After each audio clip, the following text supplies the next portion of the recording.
Hey, this is Ross Band with World on Bubble Radio. We're playing Unknown Armies, the Treasure Hunt. In the last session, the Ska Band, the best cabal name ever, infiltrated a movie set of the director Maximilian Inslee, who it turned out to be a cinemancer. Shocker. Yeah, in this weird thing. And due to the prophecy / convoluted treasure hunt map scheme plan that the Ska Band has to get the treasure, they know that they have to, the only way they can find the boat that they need to get to the island, which the treasure is on, is by essentially getting a major charge from this movie set. And of course, Maximilian Inslee has actually several schemes going to gain 3 major charges. There are 3 schemes going. And so the players have, instead of trying to infiltrate the movie set and steal one of the charges away from him, they decided to negotiate with Maximilian and put our cards on the table and explain to him that we can help him get the charge that he wants. Oh, he wants 2. You get 1. Well, he gets the first, we get the second, and then we all work on the third. Yeah. But he will cooperate with you to do the whole thing, but it winds up with you can't split a major charge. He'll get 2, you get 1. Because he's already set this all up. That was that's what I have in my notes that you negotiated. So you get your 1 to get to summon the ship. And because part of the movie set is Fat Mo's the bar, which is on the waterfront. And somehow you all know that that's where the ship will appear if you manage to pull this off. But the 3 schemes are, in order for a cinemancer to get a major charge, he has to have people follow through essentially a movie plot without using magic. And it has to follow the tropes. And there are 3 stories that he's manipulating people to try and fulfill. One is a child actor who's trying to overcome his fear and, learn to also have a life-affirming summer adventure. That is Jack Lautner, and he is terrified of spiders. And Maximilian had an animatronic spider monster built for the movie, which he is terrified of. And so you have to help this child learn how to conquer his fear. So we have to help these scheme. yes, we do. The second one is... And we're trusting our priest to do that. God help us. And obviously, then the second one is obviously Dolores Matthews, who is a SAG actor who is burned out on the Hollywood lifestyle and has come here to help teach other people how to act. And you realize you need to rekindle her love of life, and she needs to make some sort of life-affirming major change in her life. She either needs to move, pick a new career, something to cure her burnout, because this is the big fish coming to a small pond and not getting a lot, and the big city slicker coming to the small rural town. It's the Doc Hollywood. Yeah. So, and then finally, of course, you have and 2 sound cue up for that one. I'm pretty sure. Left for Life. Yeah, you could do that, but you would actually have to have you can't use magic to make that happen, or at least that part of it. But that would certainly help. And then the third one is the rom-com. Two actors, Lisa Harrigan and Tanya Sorota, have met and are flirting with each other, but they just can't get together, and you don't know why, but they've started the rom-com path, and you need to, they need to wind up together. What they need is a fairy godfather. I mean, you need to assess the situation there, but that would certainly be a trope. Yeah, the tropier you can be, the better it is. So each of these are going to be goals. I'm going to say, they all start at 20%. And every action you do will add a D10% to it. And you can use magic indirectly, as long, certainly, X-Men has emphasized to you that you can't cross-pollinate tropes. You can't mix your metaphors and all that. So if, for example, Jack's parents started arguing and you can't become a, bittersweet family drama about a divorce, about a couple that's disintegrating. You have to, nope, that's not what the story is. You have to stay true to genre. Yeah, you gotta, it's gotta be the kid conquering his fear. So you gotta quash that to mend those parents back together again. If that, but if we can incorporate that and make that part of the narrative. I don't know how you're going to. I mean, messy divorces does not sound like a good way to have a life-affirming, conquer your bravery kind of thing. I mean, I guess if you're good enough to do Kramer versus Kramer, that might be. Well, but that's hard to pull off. Well, there is an element of that in the movie The War.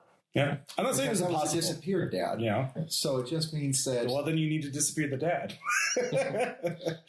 All right, without using magic. So I mean, we disappeared an entire is town. Is it okay if I, wave a magic wand at him? I mean, as long as you're not actually putting charges in it. Well, I think would be good. Yeah. I mean, by magic used to wand, be called charges. Yeah. I will, as a courtesy, I will warn you if you are about to contaminate something. If you use a power, I will let you know if a power is going to contaminate the ritual. At this point, you're all skilled enough that you can kind of sense that. So that's where we are, and I don't care what order you do them in. Okay, so the first question I've got regarding powers is if I were to aim a spell entirely internally, would that contaminate it? Depends on what you do with it. Like, are you affecting that person? Are you affecting one of the major characters? No, I'm affecting a sub-character. Okay. Specifically, what I am going to do is I am going to take a good look at the genre that we're looking at, and I am going to alter my in-character wardrobe just slightly with 3 specific pieces. And once I do that, I am going to be the perfect epitome of the gay best friend, which every rom-com from 1990 on. If you did that in a scene where the major characters, the ones I just named, were involved, that would contaminate. However, if you use that to get information against, say, Jack's parents, who aren't the major character, to find out more about Jack, that would be fine. Or one of the actor's best friends to find out more about them. So you could use it to get information about the major characters, but you couldn't use it to ingratiate yourself with one of the major characters. I've got it. So I'm going to have to do that one organically. Yeah, you can still pull it off. In fact, that would be really good if you could pull that off for the rom-com. But you just have to role play it and make a skill check of some kind. Well, I think I'm going to start with that. Okay. You said that there is, between the 2 ladies, when we discussed it before, you said that one is a lesbian and one is bisexual. Yeah. The Lisa Harrigan is, who is playing the bartender at Fatmo's, is bisexual, and Tanya is a lesbian as well. That is what Max has told you. So okay, so that's Max. And Tanya is playing, we'll say, the carpenter or a carpenter. Yeah. So they have scenes in the bar, and they've been flirting on and off camera. But okay. So you can talk to Max about that if you want more information. Actually, yes, I'm going to. All right, so you're going to do that. Because I want to find out who is the more resistant to the flirting. That's what Cici is doing. And then Nate, what are you going to be doing? I actually want to talk to Max as well because I've got a bit of an idea. Okay. What we need, I think, to really revitalize, self-concept here, is to, the thing is, it seems like maybe we were sort of struggling for a direction on this one, but I think we all know what it really ought to be. I mean, this is a Bombay, right? We need to, instead of having her return to the practice of her craft, show her the value in teaching her craft. So she needs to be Emilio Estevez in the Mighty Ducks. Okay. So rekindle her love by teaching, by passing it on. Right. So we need some sort of small scale production where she needs to step in and essentially let's mix this with let's put on a show gang and save the rec center. Okay. Sort of thing. Okay. So you're talking to Max. We'll get to that. I've even got a way you can help. Glenn, what about you? Do you want to talk to Max too, or do you want to do something else? I want to talk to the kid. I don't know what they're doing. Okay. Yeah. Are we jumping right into this? Hold on, Cici. So you want to talk to Jack first? I want to talk to Jack. Just get to know the kid. Max is helping you. So what role do you want to? How do you want to approach Max? How are you going to establish yourself as a character in this movie? So you could think about that. So he suggests maybe you could be an acting coach, or you could play as a psychologist to help a therapist essentially to help Max overcome his fear. I wrote some ideas down earlier, and that's kind of what I'm going for, a therapist role. Okay, so you want to introduce, how is Max going to, how is Jack going to introduce, how is Jack going to know you? So do you want to say, I'm Glenn, I'm going to be your therapist, help you get over this? Yeah, if that works. Yeah, Max is fine with that. He'll lie. He'll tell the parents you're an accredited therapist. He is not. He's morally ambiguous too. So it turns out. Go figure. Magic. Yep. All right. So you'll set that up. Do you just want to have like a talk in an office, like a typical therapy session? Okay. Yeah. So a one-on-one just to assess the situation. Okay. So you start talking to Jack. What was it? Therapist, or what was it? Pastor, or what's field? Former minister. Former minister. Yeah. Give me a roll on that. Yeah. Would you like to use the? Oh no, you. I didn't need it. Yeah, 5. All right. So Jack has a deep childhood trauma related to spiders.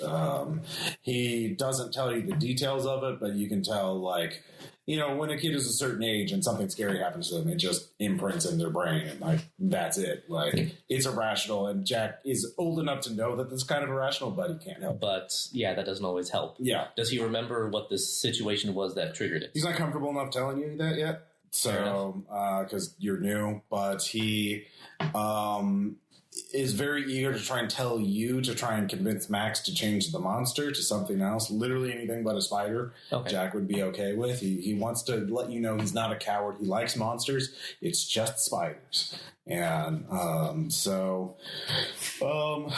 you have that information, and of course you need to make this as movie-like as possible. So you can't just use weeks or months of therapy to gradually get him over it. No, we're doing this hard and fast. Yeah, hard and fast. That's how it's going to go. So you can think about how you want to do that. So Cici, you talk to Max, and so they're all good. Yeah, you would be great as the gay best friend, or that kind of archetype trope. Oh, yes. Yeah. And I'm going to see how I can make it happen. And the easiest way for me to do that is to cozy up to the one who is most resistant to the flirting. Because if I can help her to open up.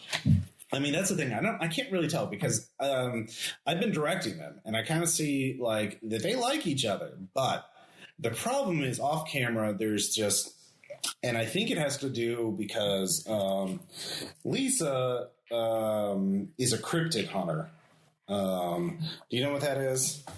I'm aware. Okay. And the Tanya is a realist. I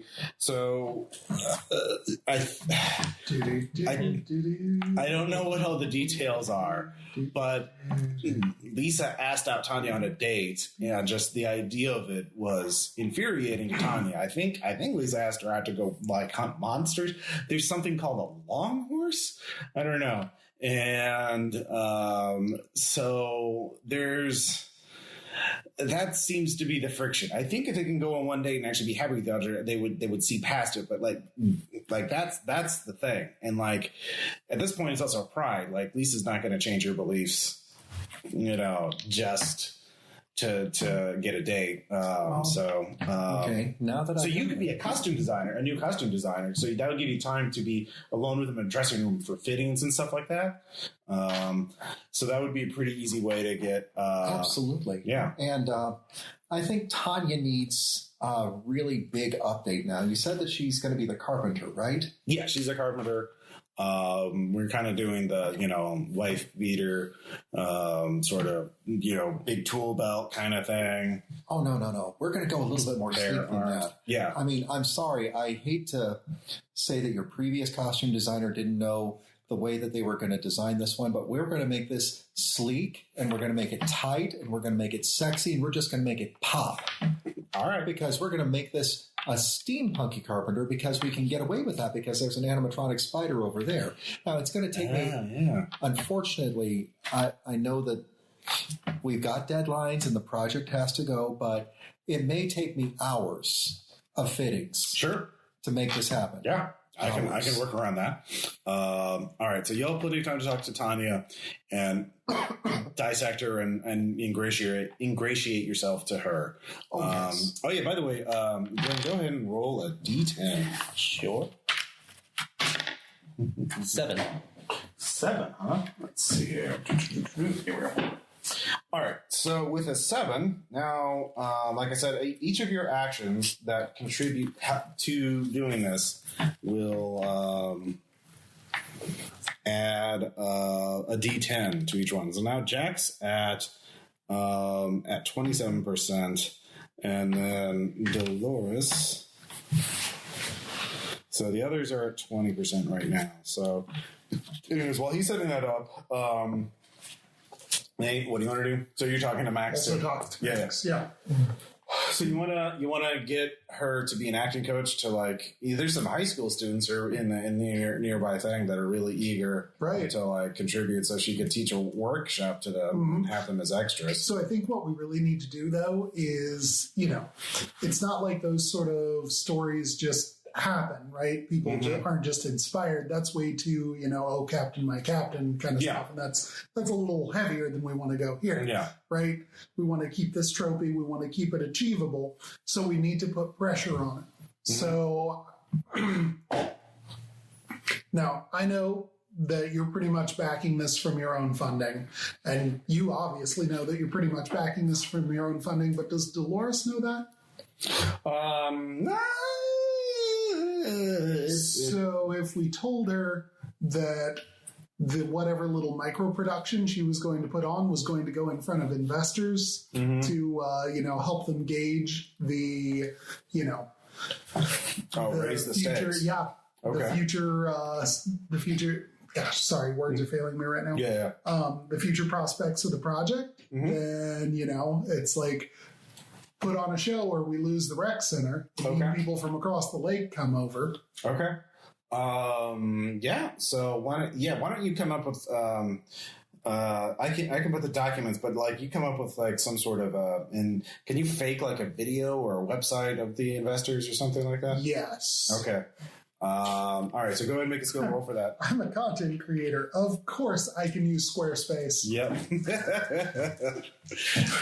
And she's an actor, not a financial investigator, or reporter. This episode not brought to you by Squarespace. Yes, Squarespace. Need to create a website? I don't know. Use them. Could be. Can't really tell. 17 out of 44. All right, roll on a d10. All right. 10. Damn. All right. Yeah, you've raised the stakes. So the thing is, though, the rec center, though, we don't actually have a rec center yet. Can you? It was a metaphor. Oh, okay. I mean, that could be a thing. Yeah. Yeah. Or a scholarship. Maybe one of the students, the best student in the workshop. There you go. All right. Now you're thinking with portals. Yeah. Yeah. So Mickey Rooney. That's who I was trying to think of. So I can put some money up for that, but we'll need to. That'll come in later. You need to basically emotionally traumatize these teenagers in order to think that they've lost it and then they win it back at the last second. So are you okay with that? I mean, I'll probably need Cici's help to figure out how to traumatize teenagers. Well, tell them oh, you got the scholarship. And then oh, wait, no, you didn't get the scholarship. And then the acting coach has to come in and save the scholarship. And that's what helps establish the stakes. So you figure on that, but you'll have to really make some teenagers cry.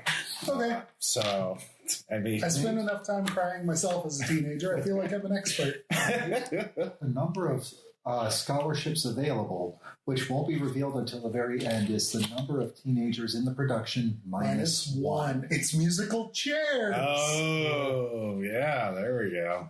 Except exit stage left. Yeah. And then maybe the acting coach gives up the money that she was going to get paid so that last teenager could do it. Maybe. Yeah, there we go. Yeah. If you That's how you raise up the stakes. And if she makes a solid impassioned plea, we can find more money in the budget. It's really just how much can you traumatize these people in order to just really just really put them through the emotional ringer. We really need to have that suffering to really get that charge going. Yeah, all right. Yeah. All right. So what's your self at? How many hard notches of self do you have? 4. Yeah, it's fine. So, What even are other people? yeah. Well, that's like 6 or 7 self. Like, you're not that bad. You'd feel bad if you let someone die, but yeah. Right. What even are other people's feelings? Exactly. There we go. That's it. All right. So, Cici, you're set up in the dressing room with Tanya. So you kind of start with some, chatter and kind of. Oh, yes. And I know exactly what kind of chatter we're going to start with. Okay. I'm going to first tell her the design ideas. Mm-hmm. I am going to. Yes, I know this makes all of us look bad. LGBT listeners, I apologize in advance. I'm going to swish it up as hard as I can. I am going to set myself from dull simmer to deep flame. Yeah. All right. To emphasize the gay. Yeah. Yeah. But I'm also going to ask her if she's seen anybody on set. Okay. Tell her that the bartender that she's romancing up looks a little bit cute. Okay. Go ahead and you can make a identity. Connect would be fine. Connect would be perfect. I'll give you plus 10 for stereotypes. That's a nope. All right. Can you flip that? I can't flip. Okay. Nope. Yeah, she's a little reserved. She is a professional, though. But she kind of ices up when you mention Lisa, the bartender. Yeah. I've got a way to save. Okay. If I can rebound this. After I've got her measurements and I start going over the concept sketches and show her the 5 different outfits that I've designed for this, and try to figure out which one fits her personality a little bit better, I'm going to talk about that boyfriend that I had that really enjoyed camping. Okay. And how I'm not an outdoorsy person myself. But on the other hand, it's all in how you look at it. I mean, on the one hand, it's going out and hiking and getting away from the air conditioning. And really, all of human existence has been designed to be staying inside, really. But on the other hand, he likes to camp, and I like to snuggle where there aren't people around. So I found that silver lining in that storm cloud. All right. You can give me another roll. Still with the plus 10. 11. Okay. Is that a crit success because it's under? It is. It is. Talking about that forest D. She does. It's like, well, Lisa actually did want to go out hiking, but do you know what cryptid hunters? So she explains cryptid hunters and stuff like that. And Tanya's like, I have ambition. I want to go to LA. After this gig, I'll have enough money to move to LA and be a real actor. But Lisa wants to stay she has a podcast about cryptid hunting. She wants to stay out in flyover country hunting for monsters that don't exist. And I can't. I mean, what's the point of even dating someone that you're not going to see because they're going to stay forever in the Midwest? Oh, Tanya. Yeah, so, yeah. Do you know the wonderful thing about cryptid hunters? Because let me tell you. Cryptid hunters are wonderful things. They like to go all around the world and look for the strangest of things. Do you know how many cryptids there are in the LA area, according to the forums? I mean, there's dozens. Okay. And that right there could be a reason why you could take her with you. See, any relationship is all about compromise. And I'm not saying that you have to compromise your values, but if you can find a way to work hers and yours together into that Venn diagram. Okay. I mean, you're looking at it as, do we want to start a relationship? First things first, you find where does that diagram meet? And when you do, that's where the magic happens. That's where you can start making those plans and figure out who's going to wiggle a little bit more. One of the big reasons why Maximilian is shooting here is because it's cheaper to shoot here than it is in West Hollywood. And let me tell you, having been in West Hollywood, you're going to want to come back here every chance that you get to shoot. All right.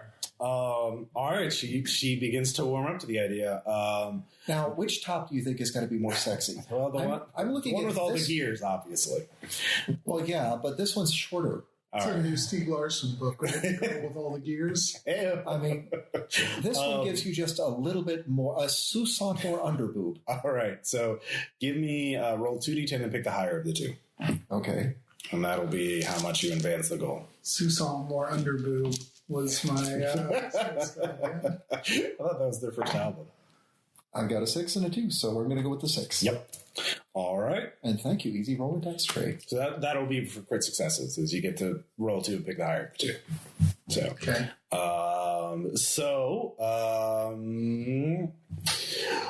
Let's see here. Glenn. All right, so you have an idea. If you want Jack to reveal more about the incident that, scarred him, you need to get more of it. You earn his trust. We've established a relationship. I want to draw in some more of his background. Okay. So you could do background research by talking to his parents or other people. And you can use magic on his parents if you want to get more information. Oh, yeah, by the way, are you drunk doing this, or did you give up all your charges? I didn't give up my charges. I'm at 10%, so I'm a little bit... Okay, so you're buzzed. So you can... buzzed. Yeah, I'll say it's not... I mean, kid's not... Jack doesn't know this. I'm trying not to lay it on too thick. Yeah, okay. All right. We're going to make sure that... I'm a professional, damn it. Glenn, drink peppermint schnapps for all of this because it will simply smell like you've been chewing a lot. So I will say you're going to be at an increased risk if you talk to his parents while you're drunk. Because if you fail a skill check with them, they're probably going to realize you're drunk, and you know that they're probably not going to let you see their kid because you're drunk, and they're going to tell Max. So, which Max obviously doesn't give a shit, but obviously they can't. If the parents say you can't see their kid for therapy, then you can't. Like, that's escalating things quite a bit. So there's the danger there. But he also has other kid actors you can talk to. I'll say there's 3. You can give me names if you want. Yeah. Yes. Mick. Okay. Janie. And Aubrey. All right. So those are 3 other kids who have been acting with Jack. So they seem to be friendly. You don't know if they're BFFs or anything, but they're at least they've associated. Yeah. They're willing to play. How long have they been Smash on Bros. set? How long have they been working together? We'll say actually 3 months. 3 months. All right. Yeah. 12 weeks. Because I wrote the in for. Yeah. Game mechanics. So yeah. What do you want to do? You want to talk to them? Yes. Okay. All 3 together or one-on-one? All together. Okay. Yeah. If there's any discrepancies in their stories that might say something. Yeah. All right. So you get them all together. They're just kind of looking at you or playing Switch or whatever. So. Which do they have? Do they have a new one? Ultimate. Of course. Yeah, they do. Yeah, because they have good taste. Anyway. So you going Link or Toon Link? Yeah. Well, no. England's top tier right now. Toon Link is C tier, and Adult Link is B tier. No, he's not. It's the other way around. Yeah, Shut up. Yeah, but if you can win the C tier, that's style points. No, it's England. That's where the meta's at. Yeah. The meta. The meta. Yeah. You don't even know. I know. I'm an old fogey. Yeah. Hey. Well, Fox won the first tournament, so he's going to still be the best. Boo, Fox. That's boring. During Final this Destination, no items. They're all Final Destination now. They actually have Final Destination versions of all the stages now. So during this whole thing, am I still going by Cinderblock? Or is that a different character? What do you mean? You were acting on the stage, or not on the stage, but in the movie. Before we got conscripted, I was cinder block. That's right. Actually, because you have maxed 8 now, he can just make you a new role. He can just say you're the official therapist for the kids. Okay. Like he wants these charges as much as you do. So and he doesn't give a shit if you're cinder block, the therapist, the costume designer, whatever. As long as you're not director, because he's director. You got to say below the line. Anyway, you can give me a former minister role if you want to win over the rapport. Yeah, I'm Dr. Forrest, and I was working with your pal, Jack. I'll give you plus 10 for knowing something about Smash. So, 28. That's 38. That hits. All right, so they open up to you, and seems kind of reserved. I mean, seems chill. Seems on the level, but sounds like he's going through some stuff. Does he talk to you much? He's really scared of spiders. He won't even step on them. I think it's because of that one time he got lost in the cave. That's right. He doesn't like people talking about that though, so you have to be quiet about it. Okay. Didn't he say he got lost in the cave for a week? No, it was like a day. No, it was like an hour. No, it was like 10 minutes. He just dropped his flashlight. So they have conflicting details about it, but they all agree. He got lost in a cave and something happened. And so he really freezes up with that. So what do you do for fun with him? Does he play Smash 2 or do you play sports? Or? Yeah, he's actually really active and he's really nice. He's like kind of a jock, but he's really nice about it. He's not mean. He's really active. He just, you're lucky. Those are few and far between in my experience. Yeah. Yeah. No, he's cool, I guess. Maybe whatever. So what sports? Yeah, I guess basketball. Basketball. Okay. Yeah. All right. He's trying to do extreme sports like obstacle courses, but you can't really do that because if they jungle gyms or playgrounds don't really have that stuff anymore because you can break your bones and stuff. Yeah, some people just take all the fun out of living. No, we still have Smash. That you do. Yeah. Consider War is Z tier. Shut up! Your face is Z tier. Oh. Yeah. Snap. All right. So you know that it was in a cave, and you know his last name. If this became news, you'd if he had been lost for a week in a cave, that would have made it. Yeah, definitely. So probably not more than a day. Yeah. Probably not. So you can talk to his parents about that. You'd have someone else talk to his parents about that. You could do research on your own to try and figure it out. That'll be harder because obviously if it was like an hour, it wouldn't have been news anywhere.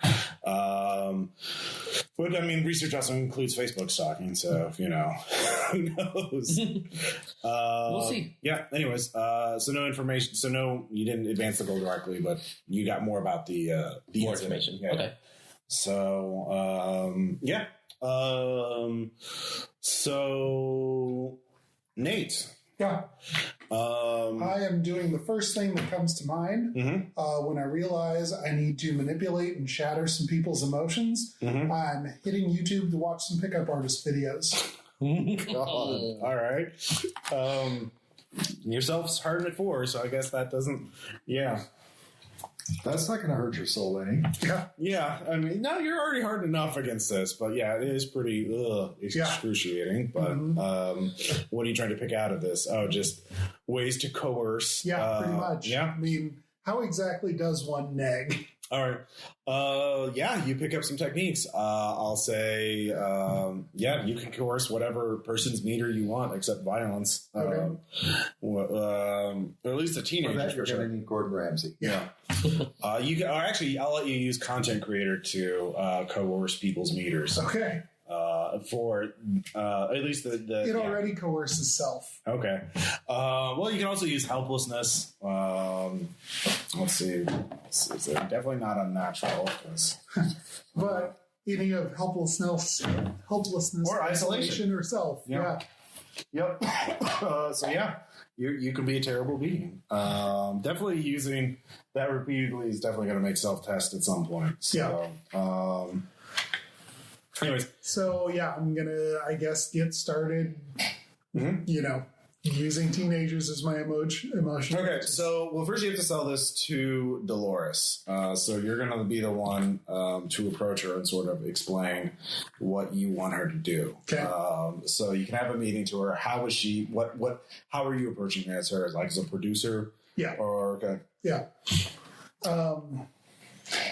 Basically, that, like, Max has delegated this to me because he's got to stay focused on the main thing, but we're having a little investor trouble just because things are taking so long to come to fruition. So they're looking for some sort of, he's looking for some sort of warm and fuzzy kind of human interest kind of story. We're going to also try to drum up some cash to support, like, tying in a scholarship to this, but essentially we're going to put on a micro show with some of the local, young talent. Like a play, like a stage show? Yeah. Okay. With a live audience. Okay. I mean, we'll be filming it as well, but... Yeah. Obviously. For the investors. All right. Give me some sort of roll to see how much you persuade her that you're a competent professional who knows what he's doing. Yeah. Content creator. All right. Yeah. Fake it till you make it. It even substitutes for lie. Yeah. Wait, no. 20 out of 44. All right. She believes you, so it gets that started. Okay. You won't advance. That doesn't advance it directly. That simply makes it possible. So she says, if you want something with really warm and fuzzy, there's some high school students who are real tough luck stories who I can find. The tougher the luck, obviously, the more warm and fuzzy when they do well. So yeah, I can get started on that.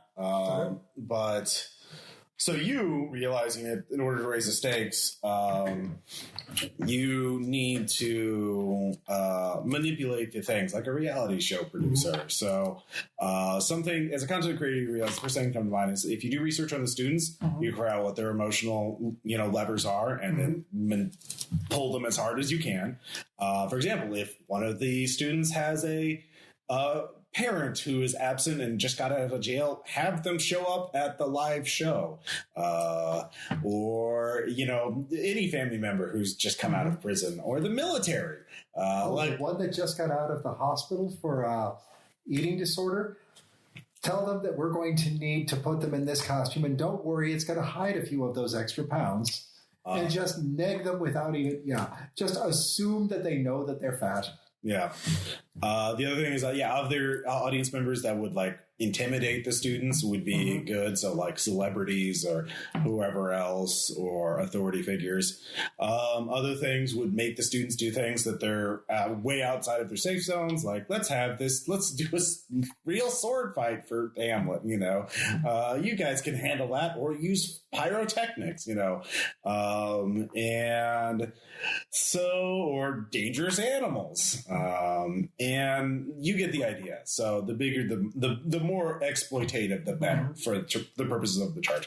And the thing is, you need to make her, Dolores, the pivot, the rock that these students rely on. So, actually, I'll say you do, because you convince her, Dolores, that you're competent, that she can rely on you to do that. So I will say, actually, that does advance the cause. So 5. All right.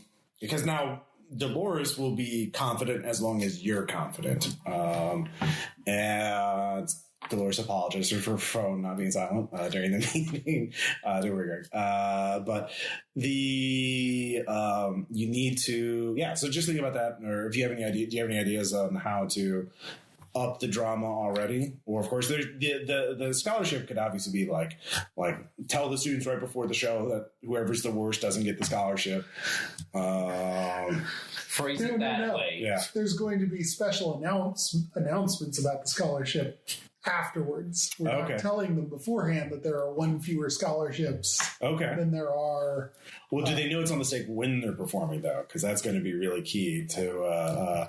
And the other thing would be, like in the feast day after the show for our special announcements regarding the first annual blah blah blah memorial. Okay, but the first thing you need to do before that is actually get the students to trust Dolores. Mm-hmm. So this is a trust chain. The students will trust Dolores, and Dolores will trust you. And you just have to make Dolores look like she is the rock. So in order to get them to trust each other, how are you going to do that without using magic? So you can think about that. Okay. And then we can move on to Cici. So now you realize Tanya would be receptive to at least going out on a date with Lisa, but Lisa has already been rejected. So you need to go and tell Lisa, or hint to Lisa that, hey, maybe you should give Tanya another shot.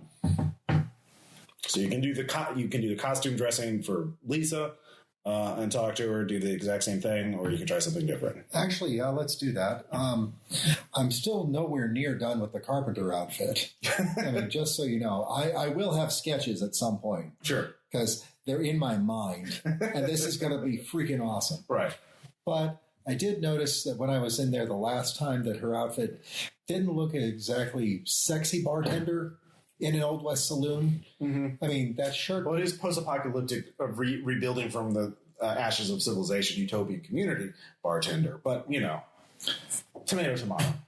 That shirt could still be tailored, Ross. All right. Do you know how long it takes to tailor a shirt so that it makes the boobs pop? All right. It was not that long, Ross. All right. Not that long. Do you know why? Because some of us care about our art and our appearance.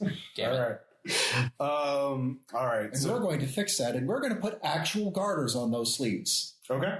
To hold them up so that they don't get in the drinks. Like a proper professional. Go ahead and roll connect.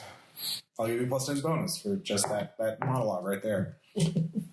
And actually, that'll make it. Okay. Barely. With a plus 10 bonus, yeah. Yeah, with the plus 10. So Lisa is really excited. There have been multiple sightings near the Waffle House of Longhorse. And she explains all about Longhorse because she's reading all about it. The waitress that was over there the last time I went to that Waffle House, hey, it's open at late at night and it's got coffee. Don't judge me. Yeah. This is a judgment-free zone. We're not going to... But yeah, she was talking about it and I heard about Longhorse and I don't know the first thing. Well, Longhorse, by the way, out of character, shout out to Trevor Henderson for the artist who came up with Longhorse, and I am just totally stealing him. Longhorse is basically like this thing right there. Ooh. Huh. That's all right then. Neck. It is a long portions of neck don't have to connect in linear space. Its neck is infinite for all observing it. Neck will always terminate out of view of observers. It's a curious nature. It's basically a very, very long neck with a horse skull and like ragged hair on it. Means well, skin is like wax, pliable. Its neck bends like a finger and it can make new joints at will. Definitely quiet, except for a faint cracking when it bends its joints.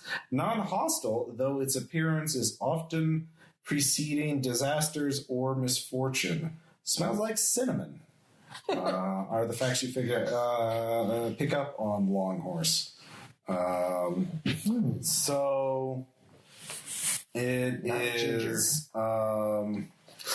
apparently she is a big concern though because it's a harbinger of bad things. That means something bad is, if Longhorse is seen, especially increasingly common, that means something bad is coming. But she's like, if she can actually get, there's only been a few blurred photos of her. I'm planning to go out. I mean, so she's eager to go out, and she's actually, you realize she's trying to talk you into going with her on a mission, to explore the woods near the Waffle House to go see if she can find Longhorse. Well, that does sound like a lot of fun. Mm-hmm. But the problem is I'm going to be busy with this for a long time. Mm-hmm. I mean, all of these things. And if it's that important that we need to spot it, going wandering in the woods at night, all alone, in, close cuddle proximity I'm not sure that I would be the person you want to take. All right, so you just kind of glows like what? Well, look, it's one thing to do the things that you love, but it's another to share the things that you love with the people that you want to be in your life. Blank face, like. Isn't there someone else you would rather get lost in the woods with? Wait. But no, she said no. Oh, honey. Measure. Yeah. All right, so you're going to have to make another roll in order to, role play. No. No, you said, or no, she said no the last time, but I'm not sure if she understands what this all means. I mean, you're talking to me, and I know all about, I could tell you about when I was a much younger man, and all of the woods that I went through looking for the Momo. Do you know the Momo, the Missouri monster? Yeah, of course. Yeah, everyone. Oh, yeah. Very common in the cryptid community. Like it's kind of like a newbie monster to get started with. I've got 3 sightings. I mean, it's. Oh yeah, everybody knows Momo, but yeah. Do you know how many? It's like an approachable Bigfoot. I mean, it's almost not even worth talking about. I mean, he's fine. It's fine. Anyway, sorry. But he's very good to take on a first date, though. Well, yes, but this is longhorse we're talking about. Longhorses. That's it's not the rarest, but it's up there. Anyway. Well, yeah, and I mean, we're not talking about El Chupacabra, the goat-sucking monster that only hunts the Mexican restaurants. Don't get me started. No, don't. I have some controversial views about Chupacabra. Anyway, don't give me things into other things.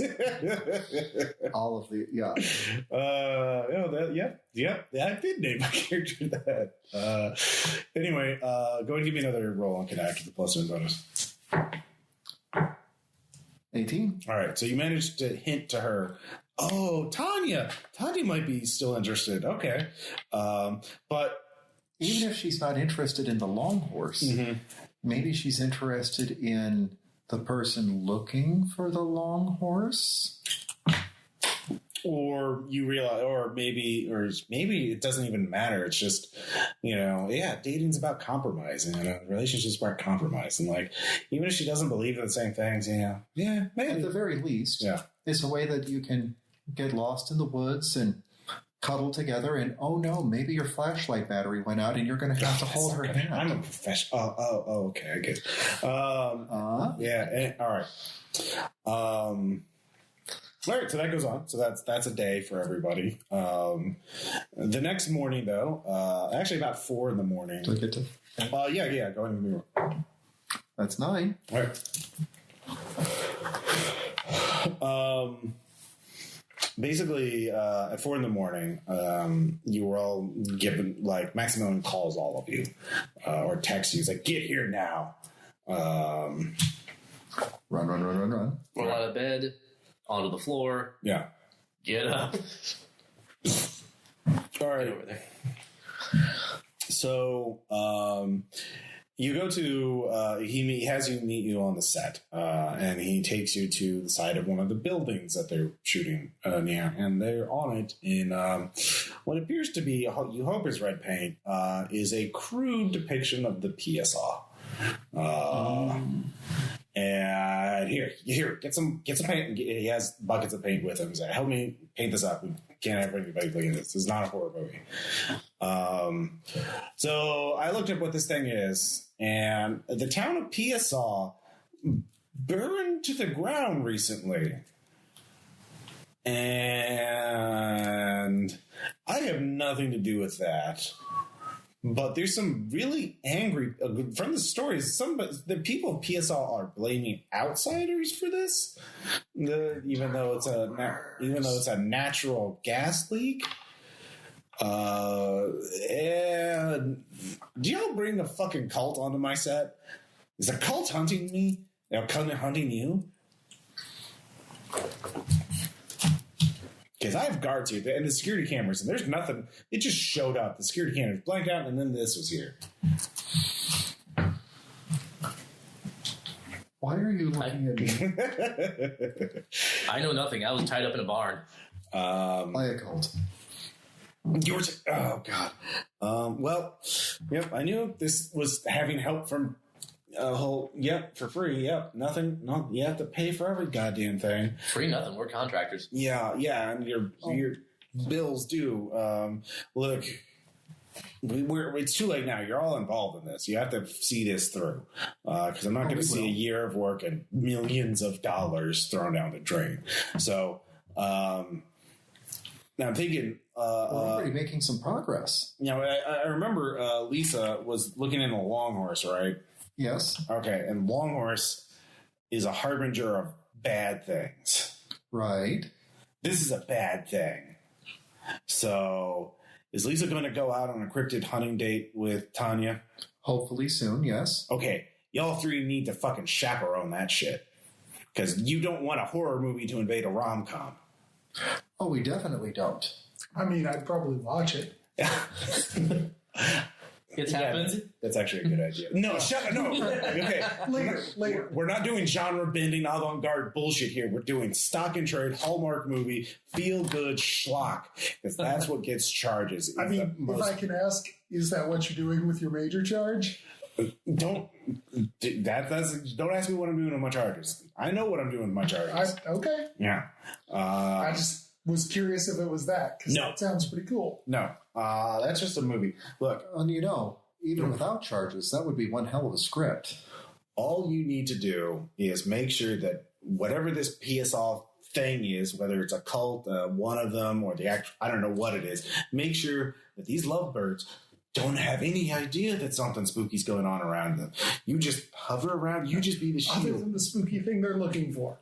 Yes. It's really cute if they can find it and they have their first kiss while Long Horse watches. Great. Everyone has their first kiss while Long Horse watches. Long Horse watches all. It's a harbinger of doom. But at least we know what to... Long Horse face of the ceiling title. So, yeah. So, whatever night they're doing that, you all volunteer to be chaperones to make them feel safe or whatever. And then if you see any horror movie trope, even sort of, you fucking jump on that grenade and you shut it down. And the horror movie shit, that's not part of the charge. So, you can use whatever you want to stop it. Long Horse is watching you fat. I got some work to do with the kids, but I may have need to go into the woods later today, so it's an option. Dates happen at night, not during the day. So, yeah. But, yeah, be warned, because this PSL, I don't know what this PSL thing is, but it probably wants to kill all three of you. So, yeah. Oh, no. The PSL has no beef with us. The PSL cult. Okay, yeah. So you need to watch out for that. I have security guards. Nothing will happen on set during working hours. Hopefully, it's probably going to happen when you least expect it. So, good luck. But it's sleep in the bed you made, or something. So, anyways, so you finish painting up the covering up the PSL symbol on the side of the wall, yeah. So that would be a complication for the rom-com. Is you have to prevent the invasion of a horror movie, essentially. Does this town have a flag? The flag will look good painted on this. It's a good backdrop. Yeah, you could do that. Let's see here. In fact, you both Tanya and Lisa texted you saying she said yes, and I'm going. Yeah, so they're going on a date tonight to go cryptid hunting. Oh, we're going to talk all about this when we do today's fitting. Mm-hmm. So, yeah, you're doing that. You can't, the rest of it will be things you have to do on the date. So, and I'm still going to help out as much as I can because let's be honest, in my role as fairy godfather here, I know that because Lisa is really into the cryptid, I'm going to make sure that Tanya gets this body spray to use, which is a combination of vanilla and cinnamon because it's a spicy scent, which is going to be absolutely perfect. Mm-hmm. All right. Anyway. And that's going to make her cut a little closer because you smell like Long Horse. All right. So, come on, you're doing... That's not genius. That's pretty great. It is pretty great. So, yeah, Nate, yeah. Cici, can I borrow you? Oh, sure. What do you need? A villain? Whose hopes am I dashing? Teenagers. Okay. So Dolores needs to feel good about herself, and we're doing the Gordon Bombay, right? Right. With acting instead of hockey. So she trusts me, but I need to get the kiddos to trust her. So I figure the way to do that is to have her step in and correct someone who's being really horrible to them and also telling them bad things about acting. Okay. Do you think you can do that for me? I think I can do that. Okay. Do I need to put on an evil suit?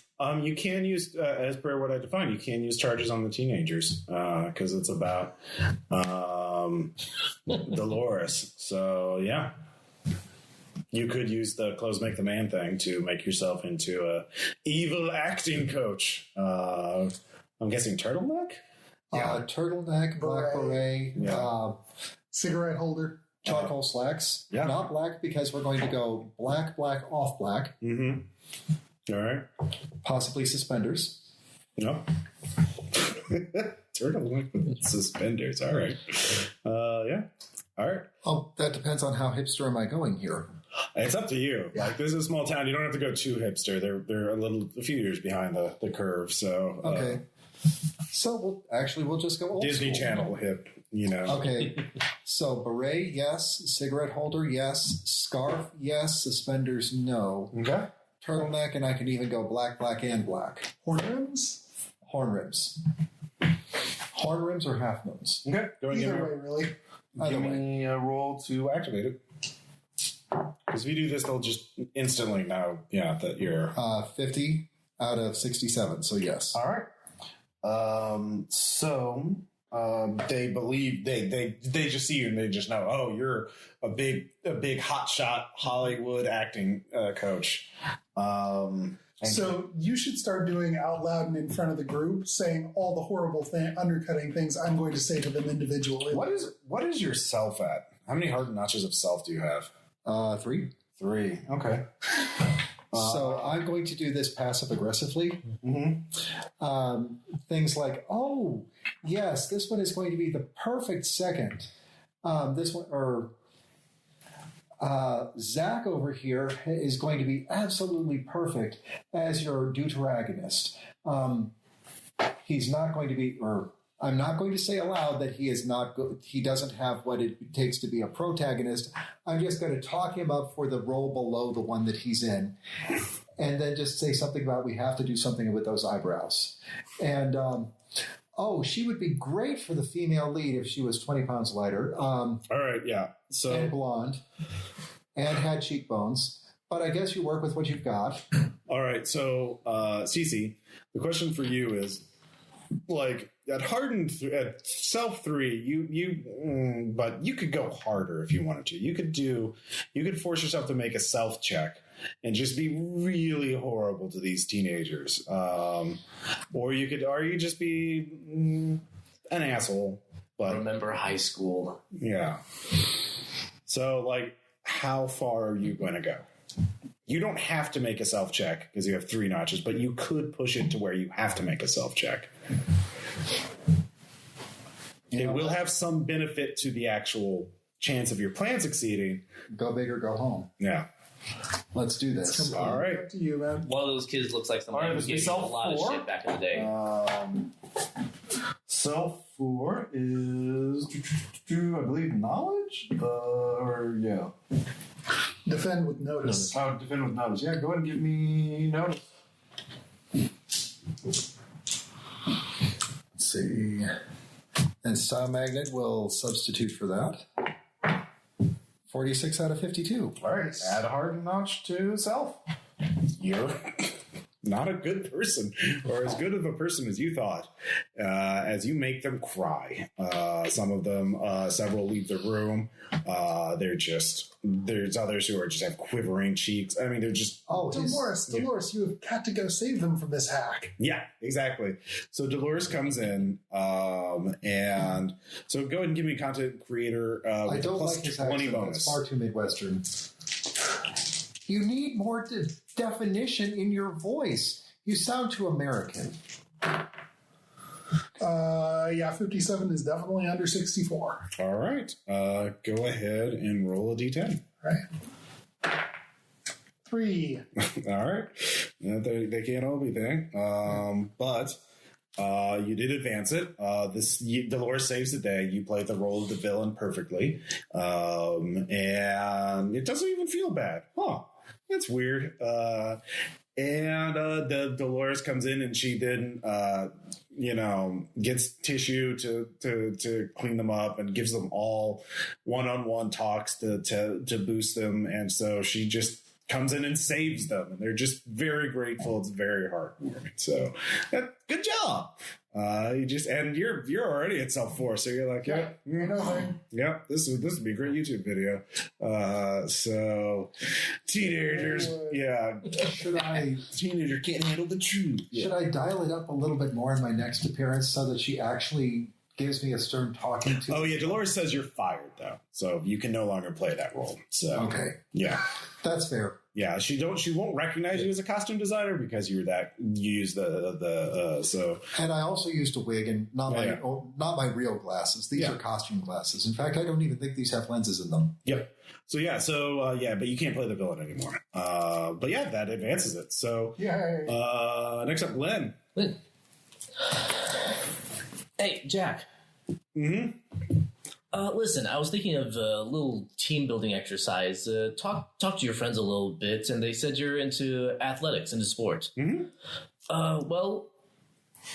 There's some stuff lying around, some plywood, some foam blocks. I thought maybe we could build an obstacle course. Oh wow! Awesome.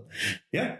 I want to conscript him to help me build an obstacle course and ingratiate myself in him more and get more information about what he likes. Yeah, that's a really good play. Go and give me a roll. Right. I'm going to say it's going to that's a really good idea. So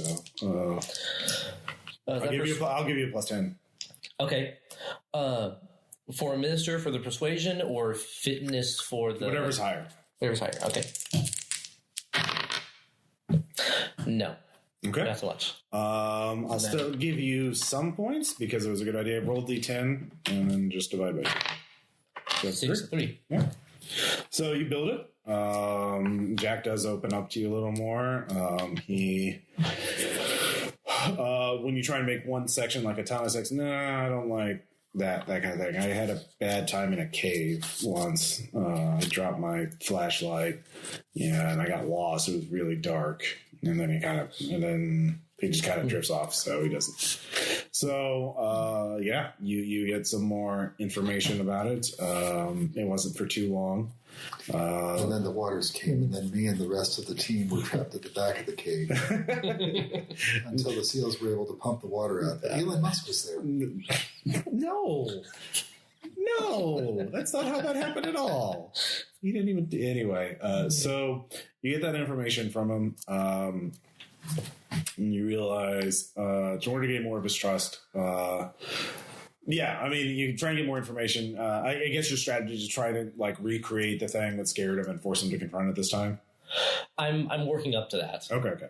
So take him through this one, and then maybe later find a more natural obstacle course in the woods if the crew and the parents will permit that. Sure.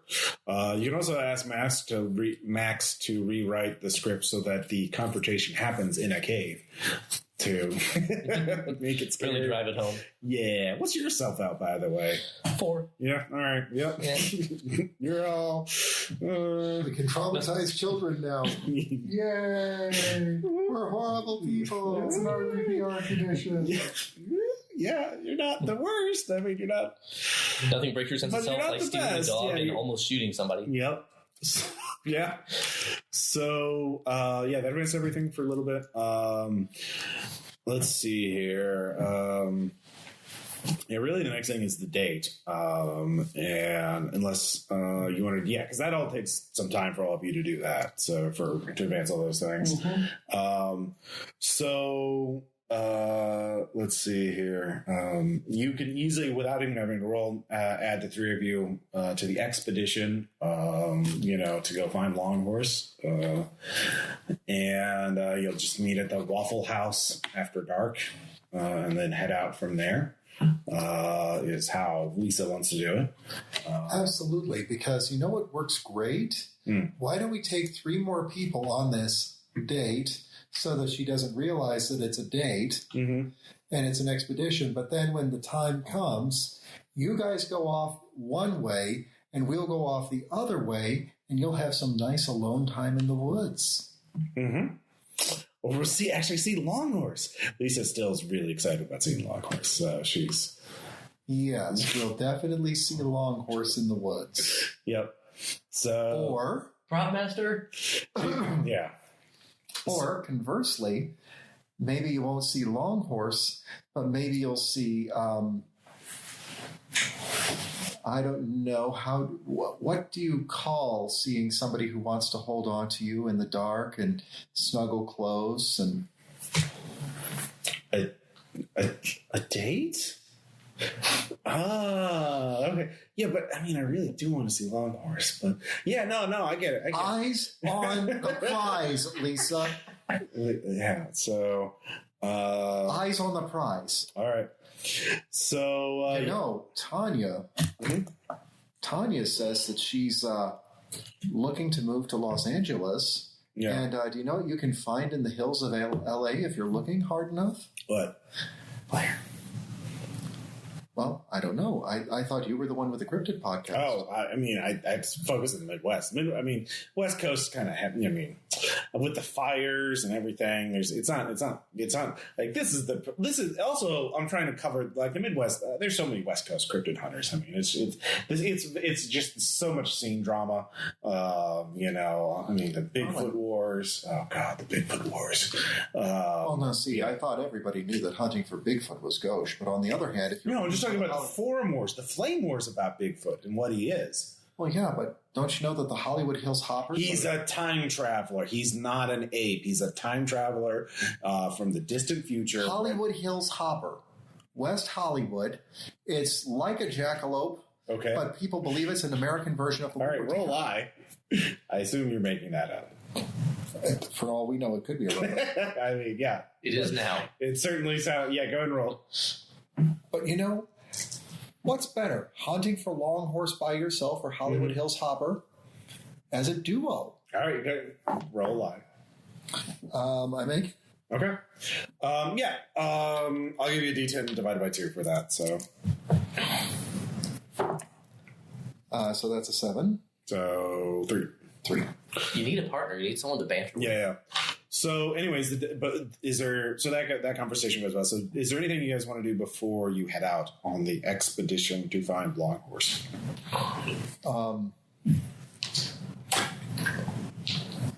Yes. Okay. I want to go through first off, I want to take a short nap. I think that would be good for most of us so that we can be awake and alert most of the night. Sure. The other thing is that I am going to get an outfit from my collection that is good for both cryptid hunting and cultist stomping. In case I don't know what that. Yeah, I mean, you have to choose one or the others. Yeah, I'm trying to think what that outfit would be. That's a. I know it's niche. Yeah, it's very niche. I'm thinking that. Ranger? Actually, yes, Forest Ranger. Okay, yeah. That would be Forest Ranger stuff. So yeah, you could. I mean, are you? It's unofficial though. Like not like you're going to impersonate a federal official. Oh, of course not. I mean, I am going to wear the right kind of khaki pants. That's not. I mean, you have to be. Yeah, that's good rom-com, but like committing felonies is a little outside of rom-com. So. Yes, more than a little. But that's what I'm saying. The right khaki pants, the right pair of boots, the right shirt with extra pockets. However, if you realize if you put that on, you can no longer use social skills on either Lisa or Tanya. If you charge it with magic, because then you'll be charged with magic, and then you'll contaminate because you're directly interacting with them. So you can talk to them, but you can't try to persuade them to do something. Or Well, and the other thing, though, is that as long as I am not actively using the charge... Yeah, you can just put it on. Yeah. Wearing it is nothing, but the second that I use the charge to assume the role, I can't talk to them anymore. You can't. Well, you can talk to them. You just can't like make social skill checks on them. So, which are you choose to roll the dice.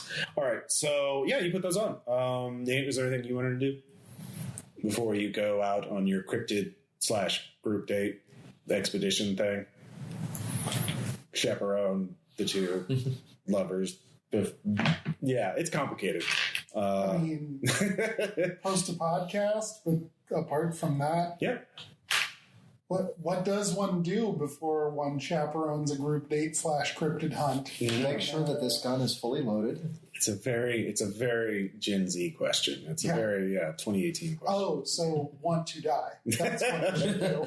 Well, it is a harbinger of doom, so let's go find Longhorse. Glenn, is there anything you want to do? I'm unkempting myself. I've been cleaning up to present the therapist character, but I'll be in the woods, so a little more laid back. And should I have to impersonate a helpless drunk at some point? Yeah, It's not really a rom-com thing, though, so yeah. That's more horror movie, and that's what we're trying to avoid. Yeah, you definitely, that's something, so your main job for the three of you is to avoid horror movie tropes. Right. And basically negate horror movie tropes before they affect Lisa or Tanya. So if they get more scared than horny, then you failed. Okay, so here is who you guys are for the evening. Glenn, you are my college friend who is helping out but doesn't really want to be in the woods. Okay, yeah. Nate, you are my roommate who thinks that I am quirky but is willing to play along because I have promised you beer later and to vacate the apartment so that you can watch the big game with your friends. All right. Yeah.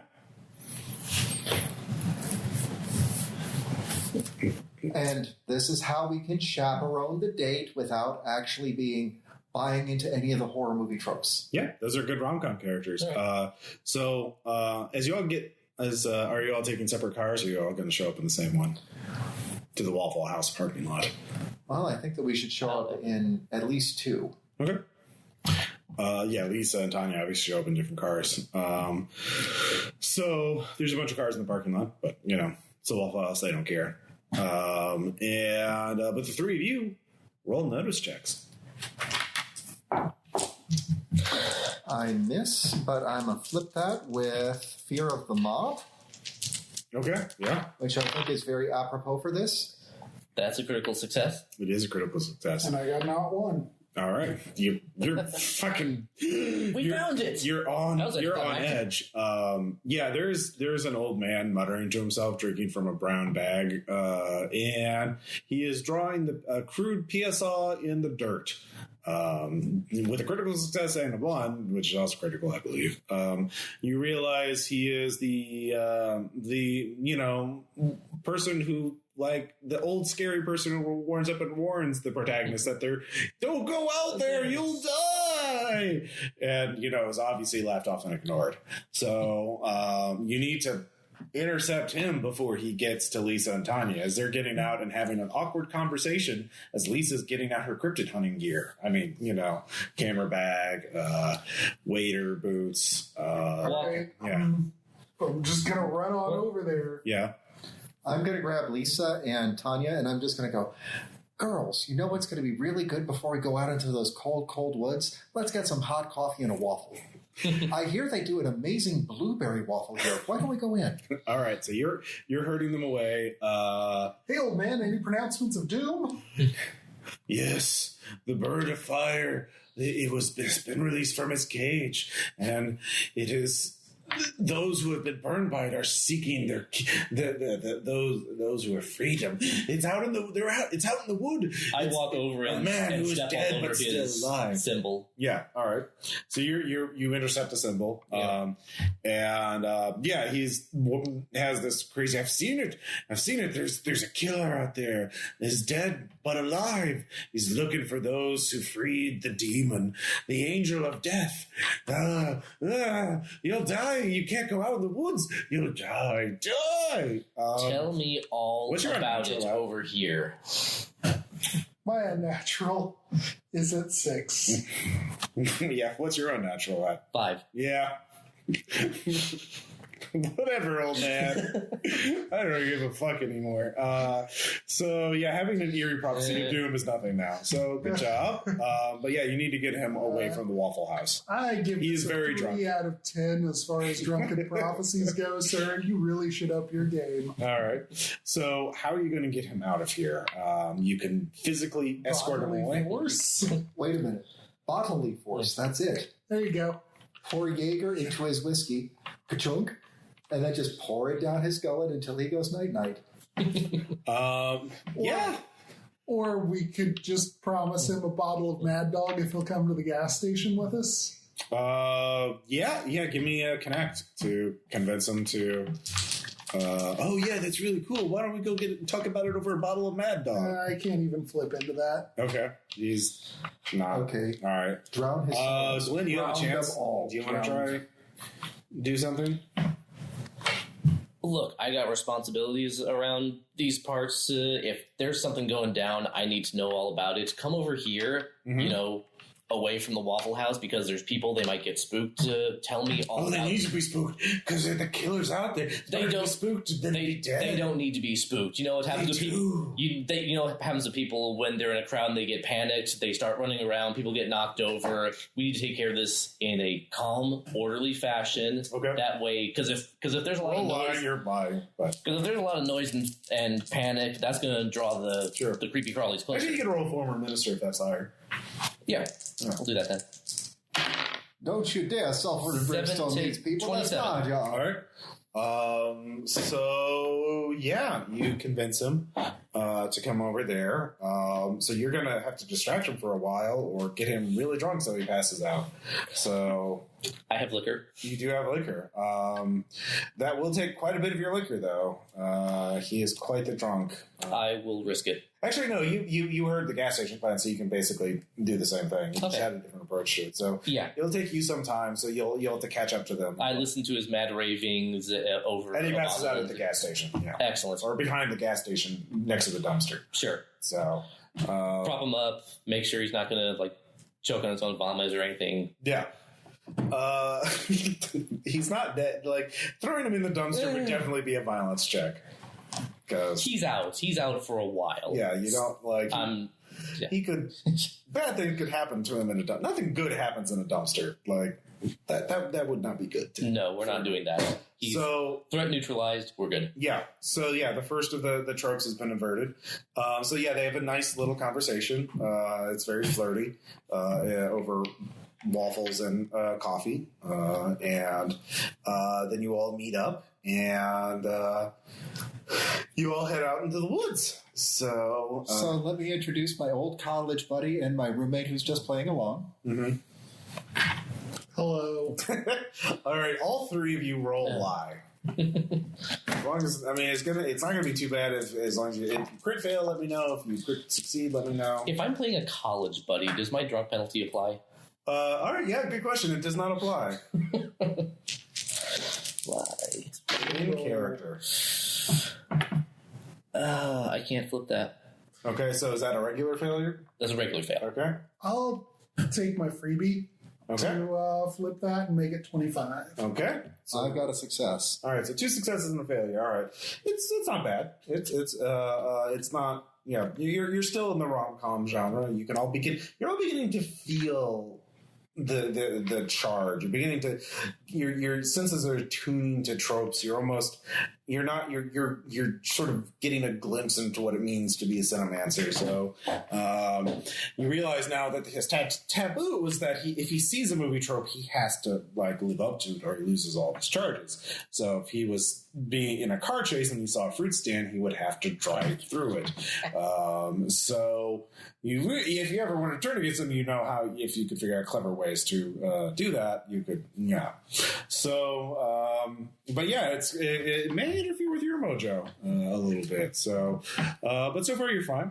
But all three of you also, or those of you who succeed, realize you probably need to rom-com it up a little bit. So some sort of something really pretty, something romantic, or something comedic. And then, of course, someone needs to be, at least one of you, so you can choose to look for something romantic or comedic, or you can look out for other horror movie tropes. So I'm an outdoorsman. Of course I can find the perfect little spot in the woods to camp out. Well, it's not going to be an overnight thing. At least it's right now. It's just a hike through the woods at night. To stake out then. Yeah. If they want to find a spot. Moonlight Grotto. So you're looking for a romantic setting. place. All right. Yeah. Go ahead and give me a roll. Going for the set piece. Not nowhere close. All right. Both of you can give me. I forgot what the check is. Something knowledge checks, I guess, or you can give me a content creator role, mate. To get hot tips on rom-com cliches. Thank God, because I wasn't getting there. Success. I've also got a success. Well, he's just not finding something right now, but you realize. So you succeed, Nate. Did you succeed? Oh, I did. Okay. Both of you then realize that if it's not romantic, it could be comedic.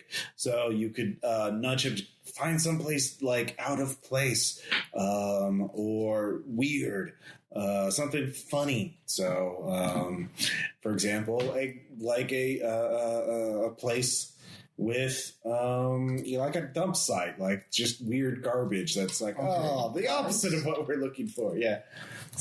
Put them in the romance. We're going to have to supply the comedy. You're going to bumble. Or getting lost. That's funny. Yeah, getting lost. No, it's not. Getting lost is way too close to being a horror movie trope. Comedy and horror. If you trip over the route and you land the right way, it's funny. As long as you bounce up and you've just got stains. Don't do a pratfall. It's funny. Yeah. Pratfalls. Those are funny too. For instance, I'm a free runner. I can totally do pratfalls. You sure can. And we're all three going to end up in that lake.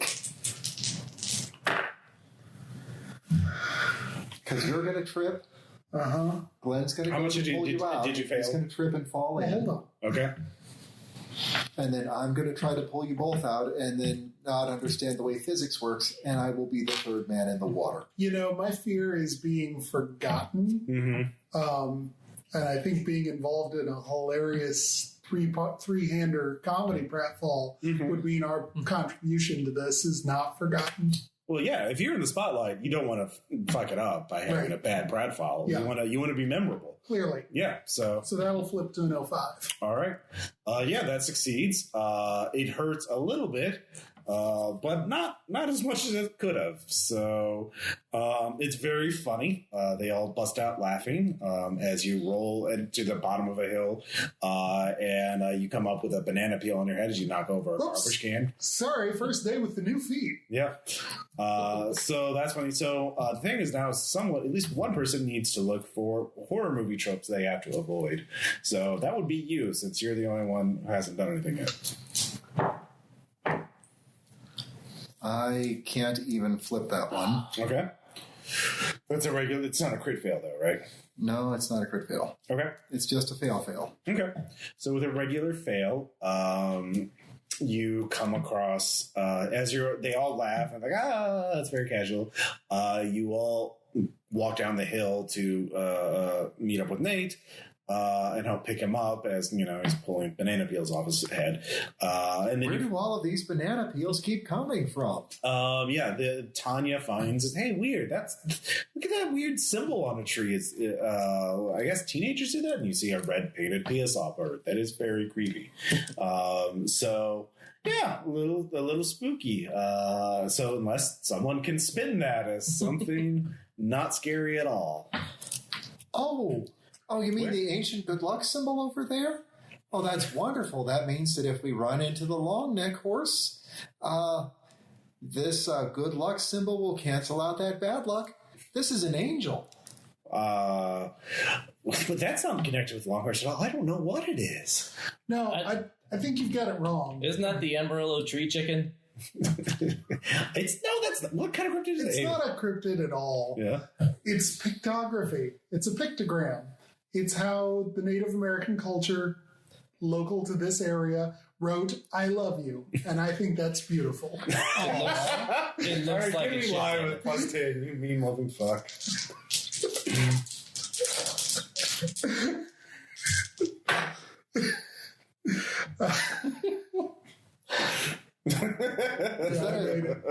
All right. So yeah, and they're like, "Oh, It's a chicken, I tell you." Wait a minute. You know, in the old days, we would carve initials under this, but that's mean to the trees. I just happen to have this lipstick that's just the right color. all right, Why don't you ladies draw your initials underneath? all right." So they're doing And that. put some bread on those chicken lips while you're at it. Yeah. All right. So that's the first round. So one person can roll D10.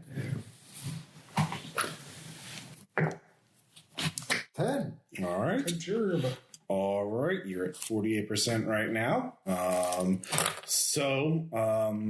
Yeah, because you realize now that this is it. Like at the end of this date is going to be when I roll. So you can persuade them to leave the date at any time, or you can keep going. Go further in the woods where spookier things are surely not there. So I assume you want to keep going. You want to have correct. All right, so it's second round. For a pound. So you can be on the lookout. So your main actions are look out for horror movie tropes and then try to prevent them. 2 would be look for something romantic, and C is look for something comedic. At least there has to be at least one comedic or romantic thing happening. And there will be something spooky every time you have to avoid. So I'm going to wash out the Mad Dog bottle in the lake. Okay. Because I might have use for it later. Okay. I mean, that's not in your action, though. Like, No. All right. Yeah, but you can do that. But I came here with ulterior motives. Yeah, you're at the lakeshore. This is a picnic area. There's tables around. There's a little fire pit that's not used. That's why there was a garbage can. And yeah, the lake goes around to the woods. Several sounds. There's other natural looking neat things around. So who knows what they want to do? Okay, so why don't we take a look at this convenient map of the area over here close to that fire pit, and why don't I get a fire going for a little bit of light that's totally just a fire for light and not a nice little We can't just stay in one place. We need to keep going. We do need to keep going. Okay. But first we're going to take a look at the map and establish a plan. Why don't you sit here? Why don't you sit right here? Okay. Oh, hey, I've got this handy blanket to put around you two while we get this fire going. Let me work on getting that fire going. Well, you look at that map. Here, hold this flashlight. Hold it a little closer. Okay, all right. Give me connect to stage direct them on their date. Odd 9. Okay. All right, so that'll count as the romantic thing. So both of you can be on the lookout for spooky things. all right. All right. I'll start up my spook detector app. All right. What are you rolling? I don't know. Yeah, so you can physically look around and scout around. Okay. That'll make it easier to notice things from where you. Will I get a bonus if I loudly declare I'm going to go look around, gang? Yeah, I would say that could be set up to something funny or scary. So yeah. Okay. Yeah. Watch out for more banana peels. Hey. All right. Finger guns. Pew, pew. All right, so you're going out to scout ahead. Mm-hmm. All right, give me a notice check. I'll give you a plus 10.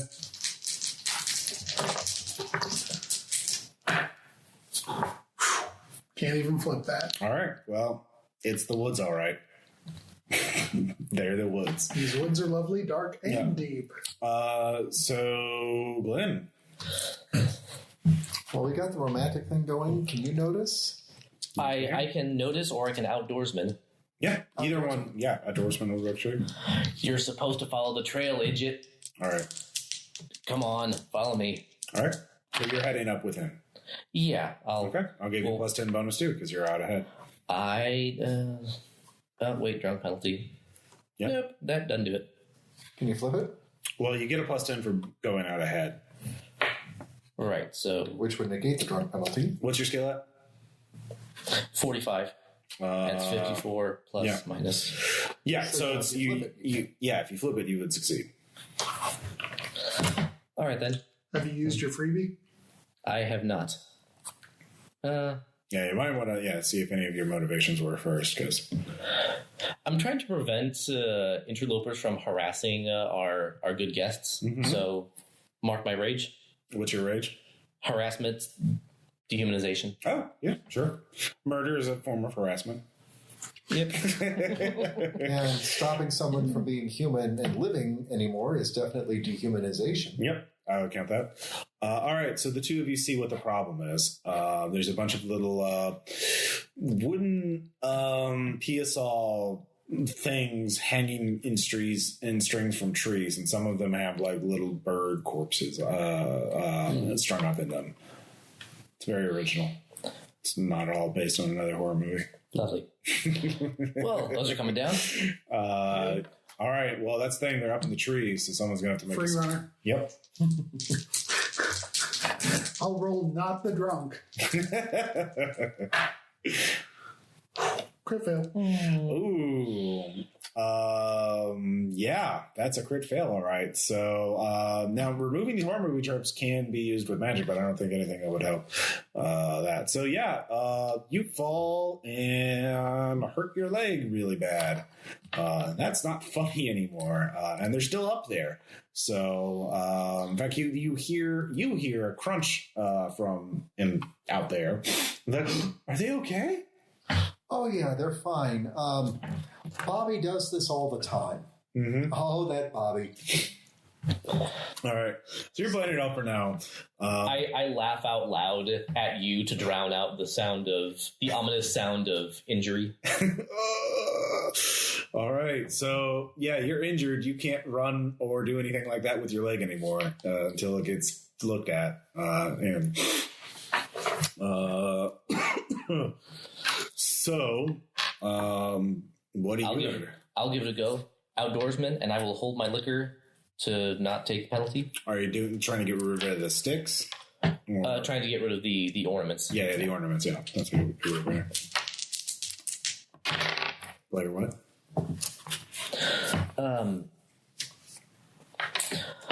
I will use my freebie to flip that. All right. So you get them down.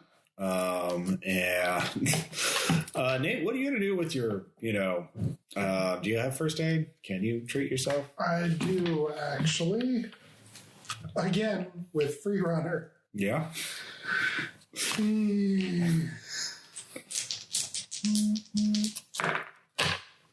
That'll actually make 38 out of 41. Okay. You're going to be limping. So you're either going to have to explain, pass it off as a funny thing or just be Mr. I'm too cool to walk with you. So you're going to have to figure out some way to pass it off, but you can pass it off as a limp or not as a bad injury. You've broken. I tripped on a squirrel. Yeah, you haven't broken a leg bone. You definitely broke a toe though. And some folks who never broke a toe. Yeah, and again some focal. Slack jawed yokel. So anyway, all right. So you succeeded on the way too. So you can roll a d10. Come on, 5. All right. That puts you at 53. So they plot out their route. know that there's a creepy old abandoned barn, and several people have seen Longhorse near there, so they need to go there to check it out. Oh, yes. Let's go check out the creepy old abandoned barn. Which is a path through the woods. Then you've cleared the path, so you're on your way. How are you going to pass off Nate's limp now? We are ambushed. It was the deadly Appalachian bushy-tailed nutbiter. By which he means I tripped over a squirrel. Lie. Yep. 28 under 44. All right. Well, that's comedic. So, all right. So who wants to scout ahead? Why don't I scout? All right.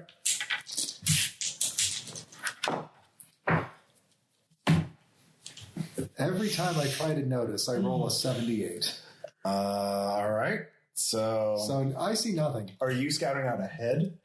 Or I was scouting out ahead. So you get a plus 10 bonus with that. Would that make it? No. Okay. So, yeah, you don't see anything yet. Glenn, are you scouting out ahead too? Although, question. Yeah. If I were to make a roll under my favorite, which is Nate, because Nate can't scout anymore on account of the fact that he's just hurt his foot, could I apply that bonus? Or what does that percentage actually do? Favorite is things to use to get leverage over particular characters, like to make them do things for you. So it's like coerce or to aid them. So it's more of a social thing. It's not a succeed at noticing things.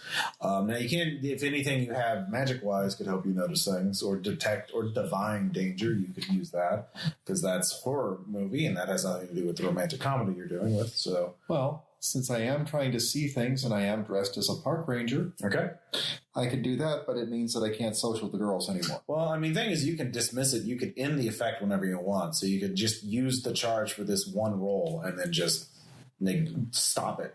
So just every time you make a skill check, you have to spend a charge. How many charges do you have? Well, I've only got one minor left. Okay. After this. All right. So yeah. But then I've also you can keep it up and then not talk to them. So which one do you want to do? I'm just going to use it and lose it. Okay. Okay, so it's active, and let's see if I can see it using my Vestomancer as I'm a park ranger. Of course, I will notice things out of place along this trail. Sure. And that's a 61. All right. Yeah, there's someone in the woods stalking you. You can there's a burnt scent that you can smell. You actually do pick up cinnamon scent coming from the side of the abandoned barn, but there's someone stalking you.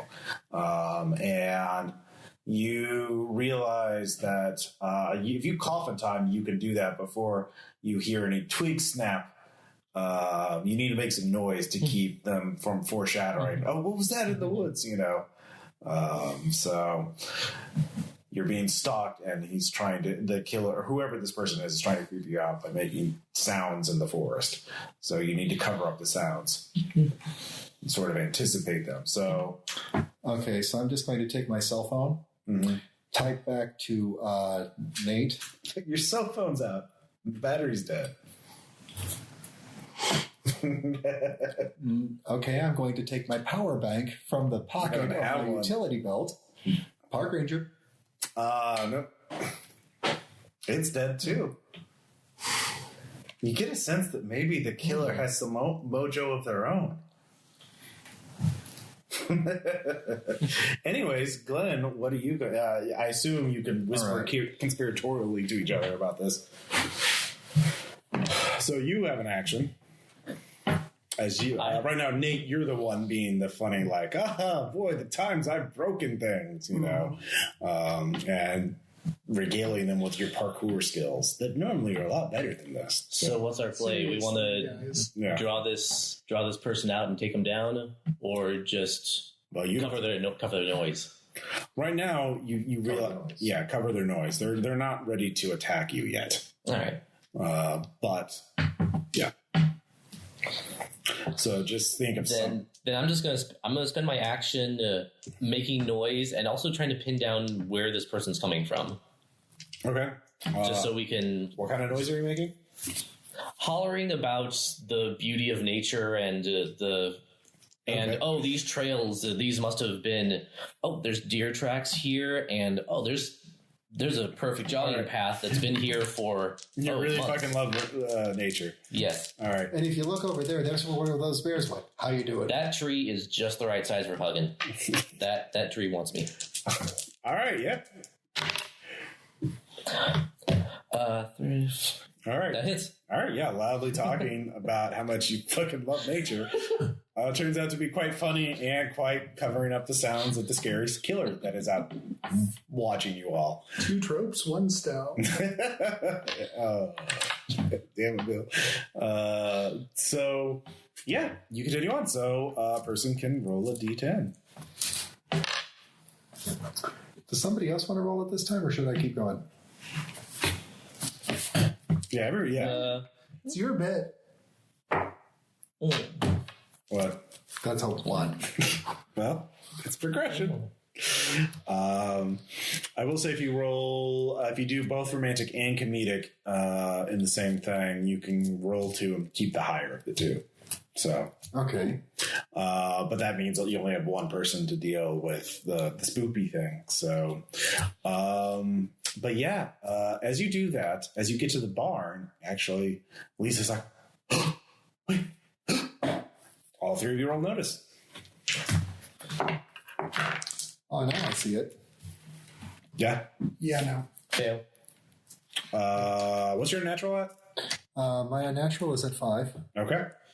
If I'm seeing something that is documented to be harmless, I think that I'm fine. Seeing the beastie. Yeah. I mean, yeah, there's one where you have see a creature or a machine that logically cannot exist is only a 3. So, yeah. Yeah, but there's Longhorse. And it's looking around at the barn and sort of angles at you and then sort of moves away. But Lisa starts running after Longhorse. And Tanya's like, wait, I didn't see it. What? And so she starts running after that. So, but this is a barn in the woods and you lost track of it. The killer sort of withdrew a little while ago, so you don't know exactly where the killer is. So, yeah. Someone can go, it'd be really good to know where the killer is. It would be really good to know where the killer is. And someone needs to go do something romantic or comedic to make sure that those two stay really focused on the date. Okay, so who wants to look for the killer? Or someone can be bait for the killer.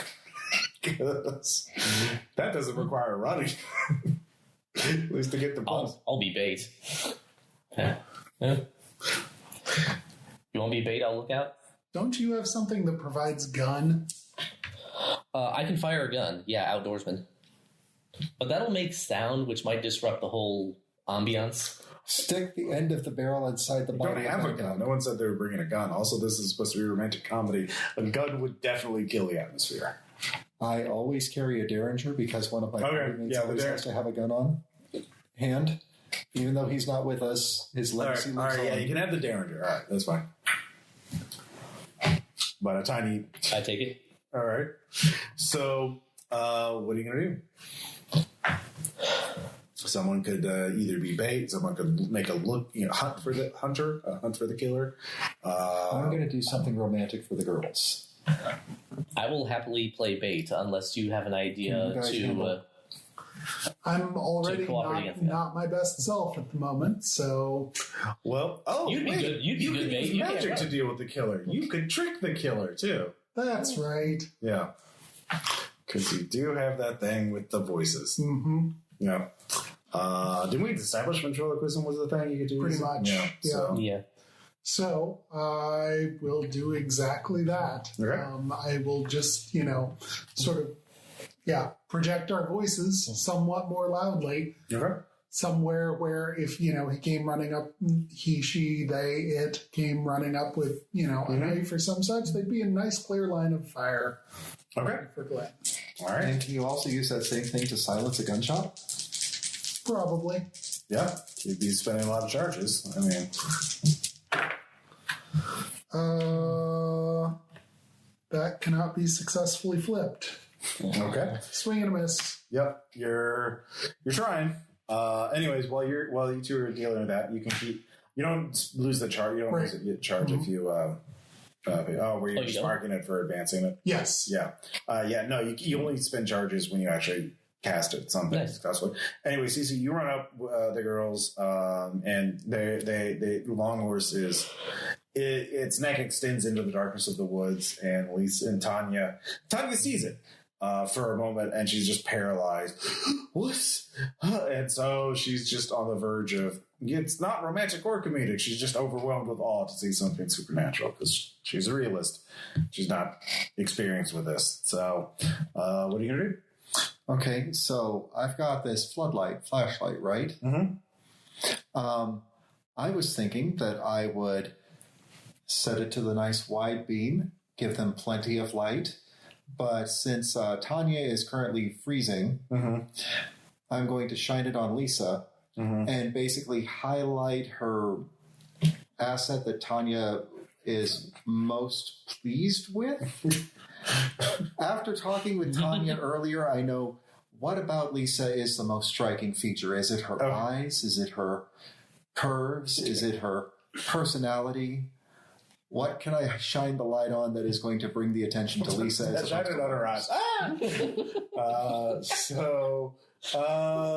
Yeah. All right. Give me a connect nice check. flattering jeans.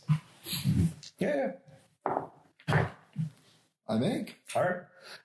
Yeah. And Lisa kind of sees a light, turns back, and looks at Tanya and on. Just Lisa goes up to hold her, and then just kisses her. It's I'm so happy. Yeah, they kiss, and it's very romantic. So I'll let you. That'll count as double romantic. So yes. But anyways, Glenn, you're out in the woods, and there's a killer in front of you, and you're hoping your friend would distract him. But he didn't. So then I'm going to go looking give for me a him. notice check or an outdoorsman check. Outdoorsman's better. Yep. That makes. All right. Yeah, he's 49. real close. And he's got something metal and sharp. You're not sure what it is. It looks like some custom thing from a heavy metal band, but it looks real pointy. Okay, then. Yeah, you probably want to shoot him. Yeah. Stick it in the bottle of Mad Dog. Stick it in the bottle of Mad Dog. You can give me another Phonomancer Would that make thing more? to Would sign that up. make more noise? It's a glass bottle, I assume. First, yeah, go and make your roll. Shoot. Yep. What's your violence at? My violence is at 3. Okay. I'm probably going to take a hit for this.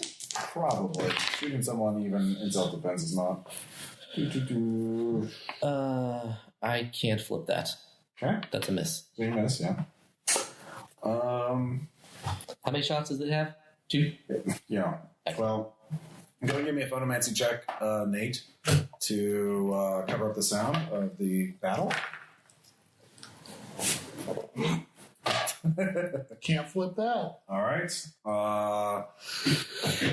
Let's see here. On the other hand, it's a Derringer. It's a Derringer. It's pretty far So away. it sounded like somebody coughed loudly. Yeah. I'm going to say, yeah, they were pretty far away. And it was a Derringer. So the killer approaches. You have your last shot. Glenn. It's going to take me time to do this, but I need to make the shot count. I'm going to hold my liquor, which, since I'm doing this in an encounter, cost me my action. Okay. All right. My skills are going up. Your crit fail means you do lose the charge. Okay. So the killer's slowly approaching you because it's very much a horror movie thing.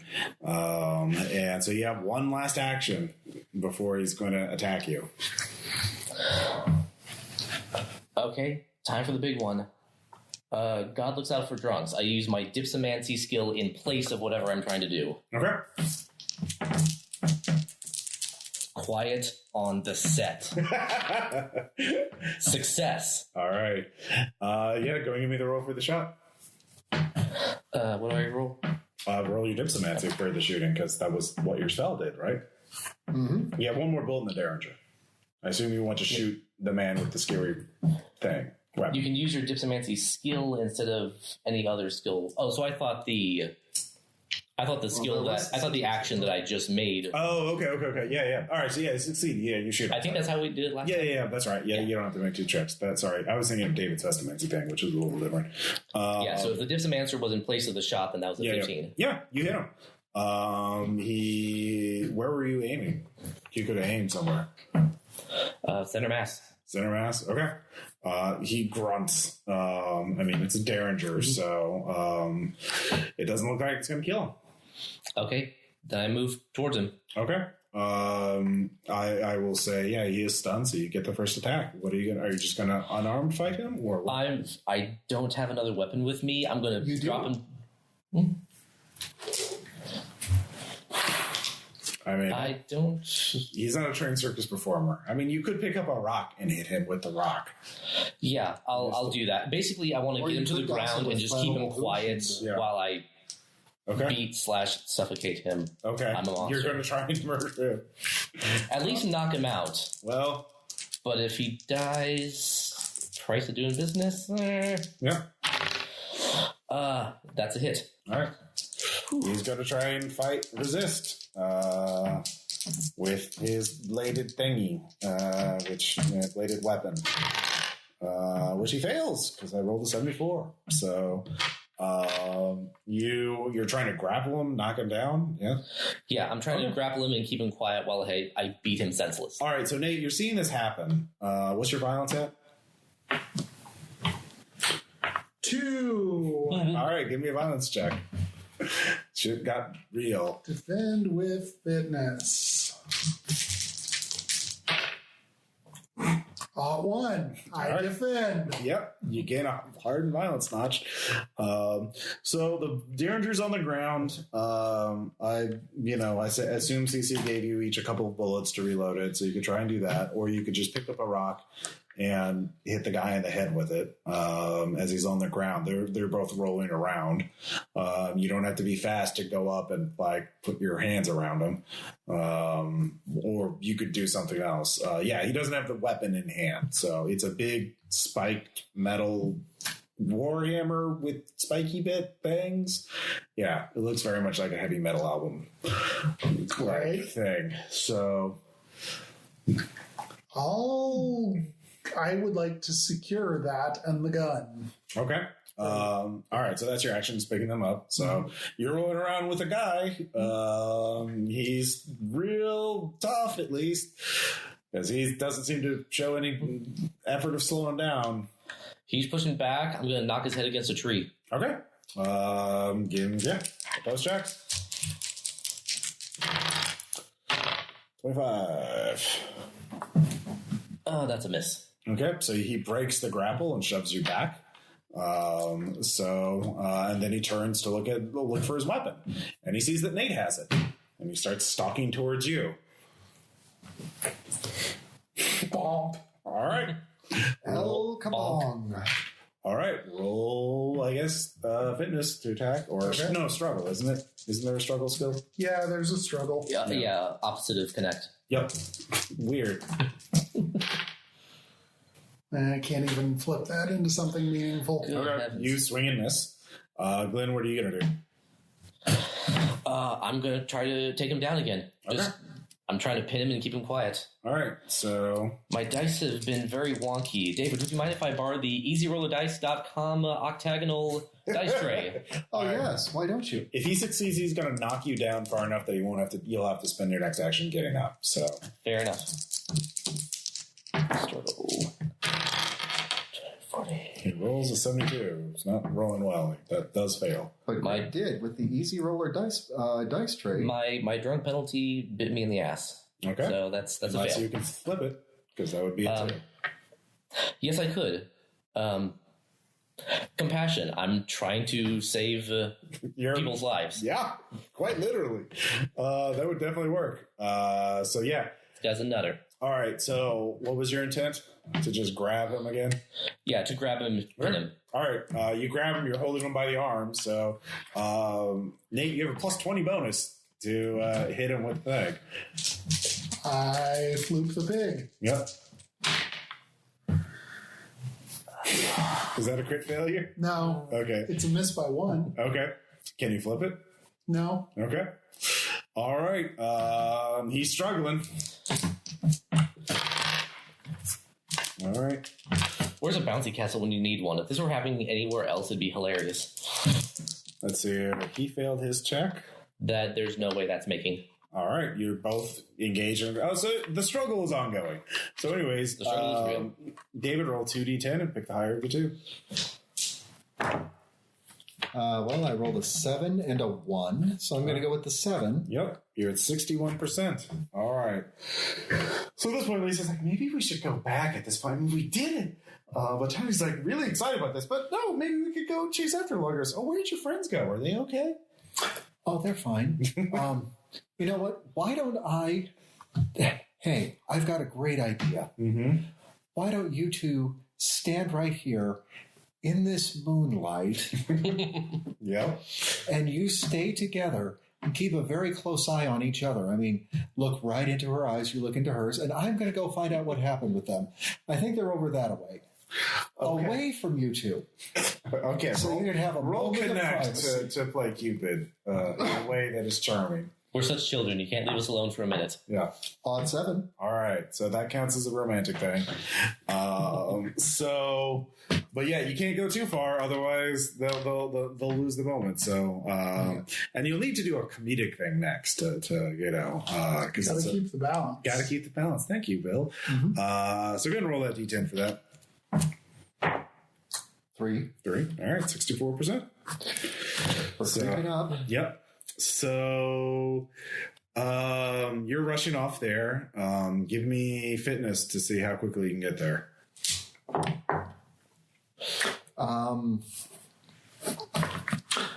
Let me see if there is a way that I can flip that. My rage is reactionaries. Yeah, serial killers are reactionary. I would say, yeah. Yeah. Makes sense to me. Yep. So yeah, you get there. You can act actually this round. So yeah, they're struggling around.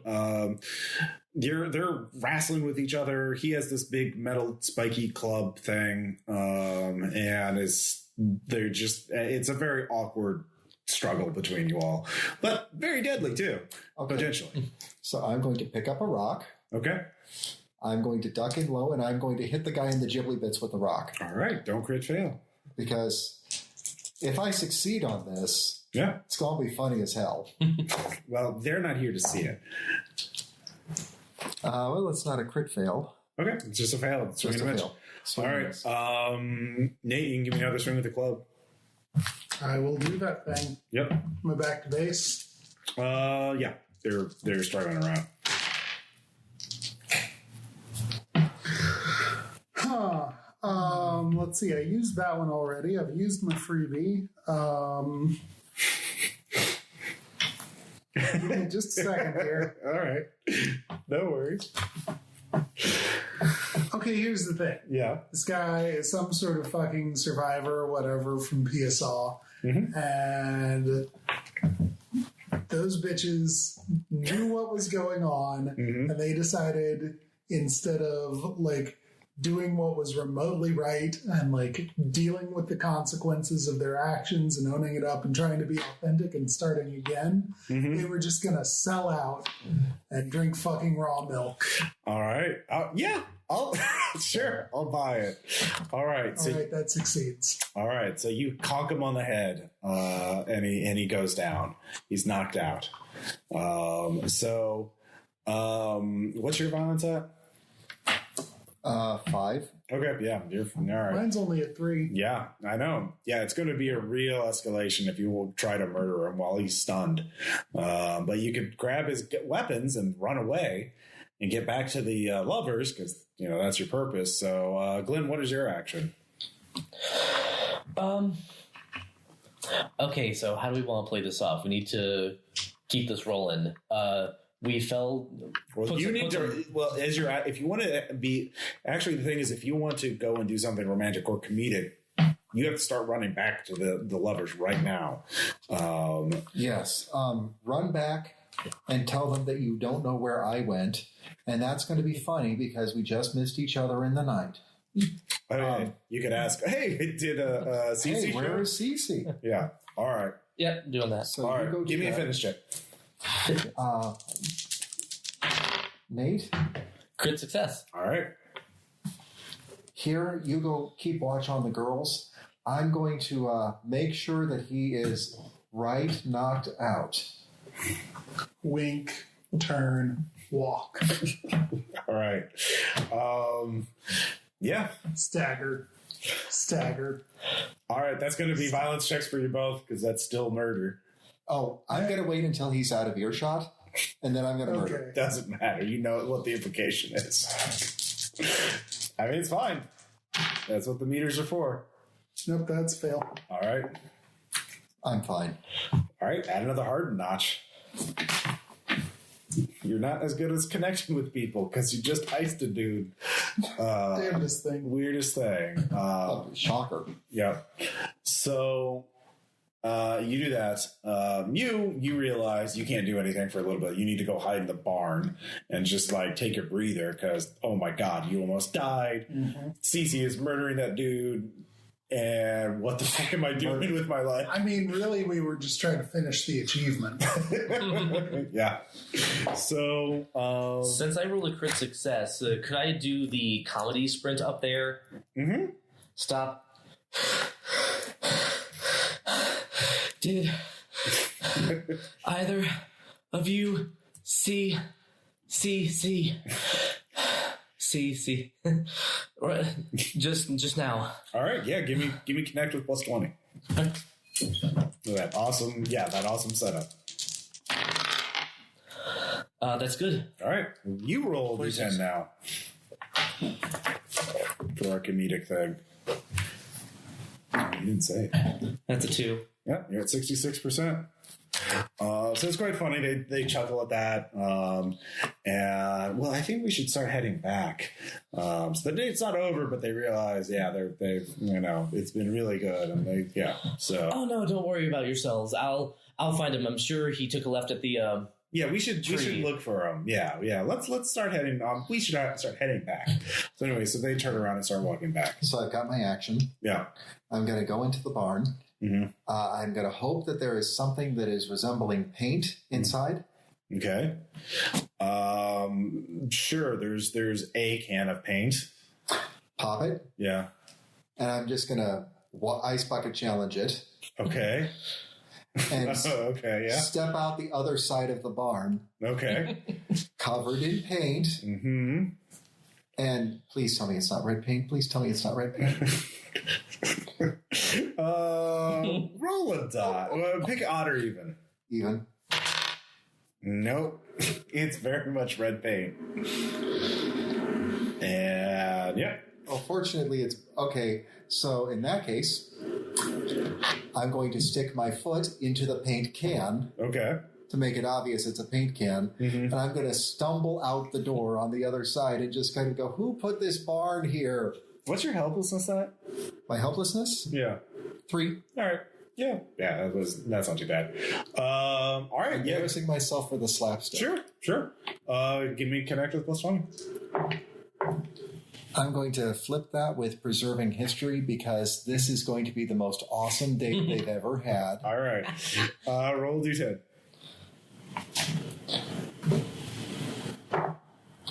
Another 5. All right. You're at 71. You have really outdone yourself this time. When you invited us out, you said we were going to paint the town red. I didn't think you meant it literally. Oh, come on. Let's make barn angels. All right. So, Nate, you need to rejoin the group as they're leaving. The body's easy to hide. You don't really have to worry about the body because they're not walking right by it, and it's easy to just leave it there. Yeah. Nate, how do you rejoin the group? You've calmed down as he threw paint on himself. He actually ran in the abandoned barn and found some paint to trip over. And Then that's when I rejoined them. Okay. When he came into the barn. All right. Now you need to roll a lie to not look like you've had a panic attack. Okay. I'm a content creator. Of course I can lie about my own mental health. Yeah. Oh. Hey. That's a good one. Wait. No comment. Oh, God. 35 out of 44. Yep. All right. So everything's going fine. So you're heading on your way back. On the way back, can I do something? Sure. Can I look for spiders and put them in the bottle? Sure. Yeah. You find some spiders. Okay. It's the woods. They're easy to find. Great. I have spiders. You do have spiders. Yeah, you have to roll. So you head back. You're passing through the path that had the spooky thing, or the little ornaments that you took down. So yeah, same thing. On the way back, at least one person needs to look for spoopy things. You can look for spoopy things because you killed one. Maybe it was the only killer. Things. Yeah, but maybe there's more. I make on the notice. Okay. So yeah, up ahead in the path. Well, actually, you realize you need to have them go closer to the lakeshore because there is a bigger wooden sculpture thing that you won't have time to move out of the way. It's a big piasaw bird, and it's just in the middle of the path. It's like 4 feet in diameter. With all of this paint on, can we go closer to the lake so I can at least splash some water on my face and maybe get this out of my eyes? Oh, okay, yeah, all right. So you don't even have to roll for that. Yeah. It's the truth. Yeah. It's so weird. All right, so you've avoided the spoopy thing. So do you want to do a romantic thing or a comedic thing? Either of you two? If we talk about how awful this night has been for us, it's going to make their night look so much better in comparison. It's true. Mm-hmm. All right. I mean, look, you tripped over a squirrel. I tripped over a paint can. The only person who hasn't tripped yet is Glenn, and that's... Give it time. What? All right. Wait, actually... Oh, yeah, comedic. That would be the time. Yeah. All right. Yeah. Free runner to trip but glide or guide Glenn in such a way as he won't get injured too badly. Yeah. 30 out of 41. All right. wait a minute. This is perfect. You fall in after, and then I'm going to tumble off also. Okay. Yeah. This is where we all three fall in the lake. Okay, yeah. All right. With that'll count as 2 comedic things. So you don't have to do that. Okay. I assume all of you have at least 1 hardened notch in helplessness? Yep. Oh, yeah. Yeah. I have 3, but my fear is also hydrophobia. Oh, okay. Never mind. Make a helplessness check. Sorry, Glenn. That's okay. Yeah, that's definitely... I almost said something. I was going to pitch something, but then things happened. Defend with status. No. Can you flip that with your fear? I think Yes, you could flip it if you have a valid way to flip it. Because you've already used your free one, I believe. I've used everything but my fear. Oh, okay. Yeah. I mean, we're doing this for a good cause. If I can suck it up long enough to help these two get together, I'm actually making their lives better. Actually, this is relevant to your Jack situation. You're trying out a little low-grade exposure therapy on yourself. Low grade. All right. You're falling in a lake. Yeah. Well, it's the side of the lake. Yeah. It's the shore. It's like a foot of water. It's but not. This is still very much immersion therapy. Yeah. It's fucking cold. It's at night and it's very cold water. But yeah, you all fall in there. You can use your fear for that. I do that. You get a hardened helplessness notch. And yeah, you face your fears. Good job. Yay. So when we can roll 2d10 and keep the highest. I'm as cold as ice. Good one.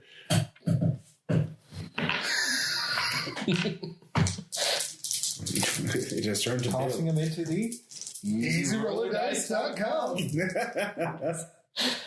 7. All right.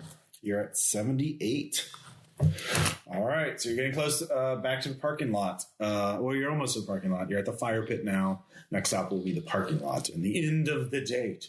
So, of course, they're like, "Oh no, we need to get you back to the inside quick because you're all going to be freezing." Oh no! So they're very concerned for you, and of course, they're laughing as you all fell in. It's very cute.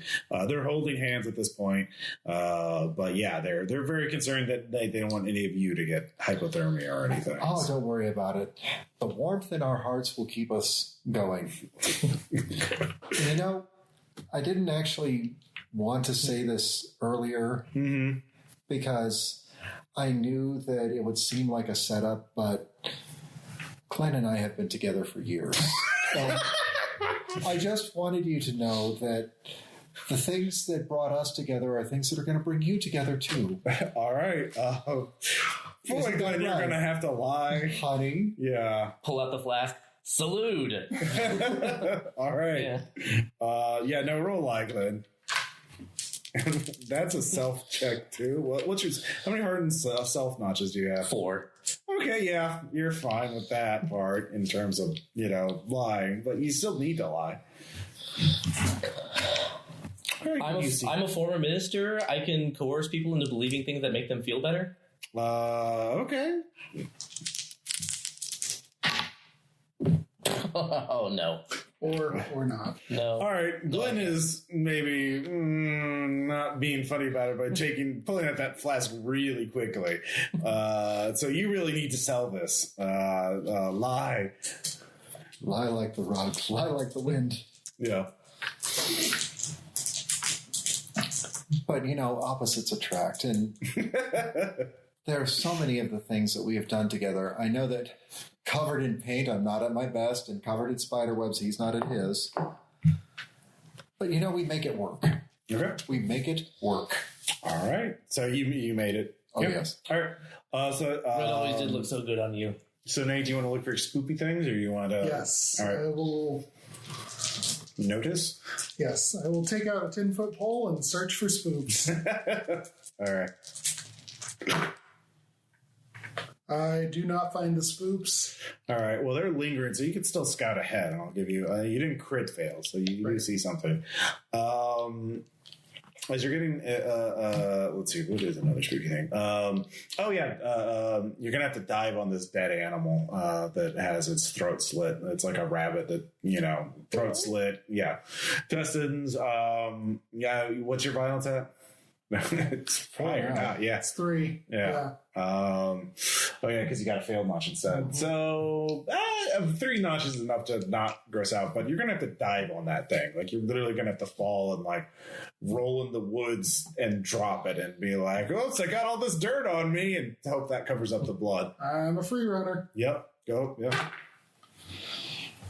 41 out of 41. All right. You do that without having to sort of disassociate enough that you don't have to get too grossed out by it. So no more checks for that. So things we do for love.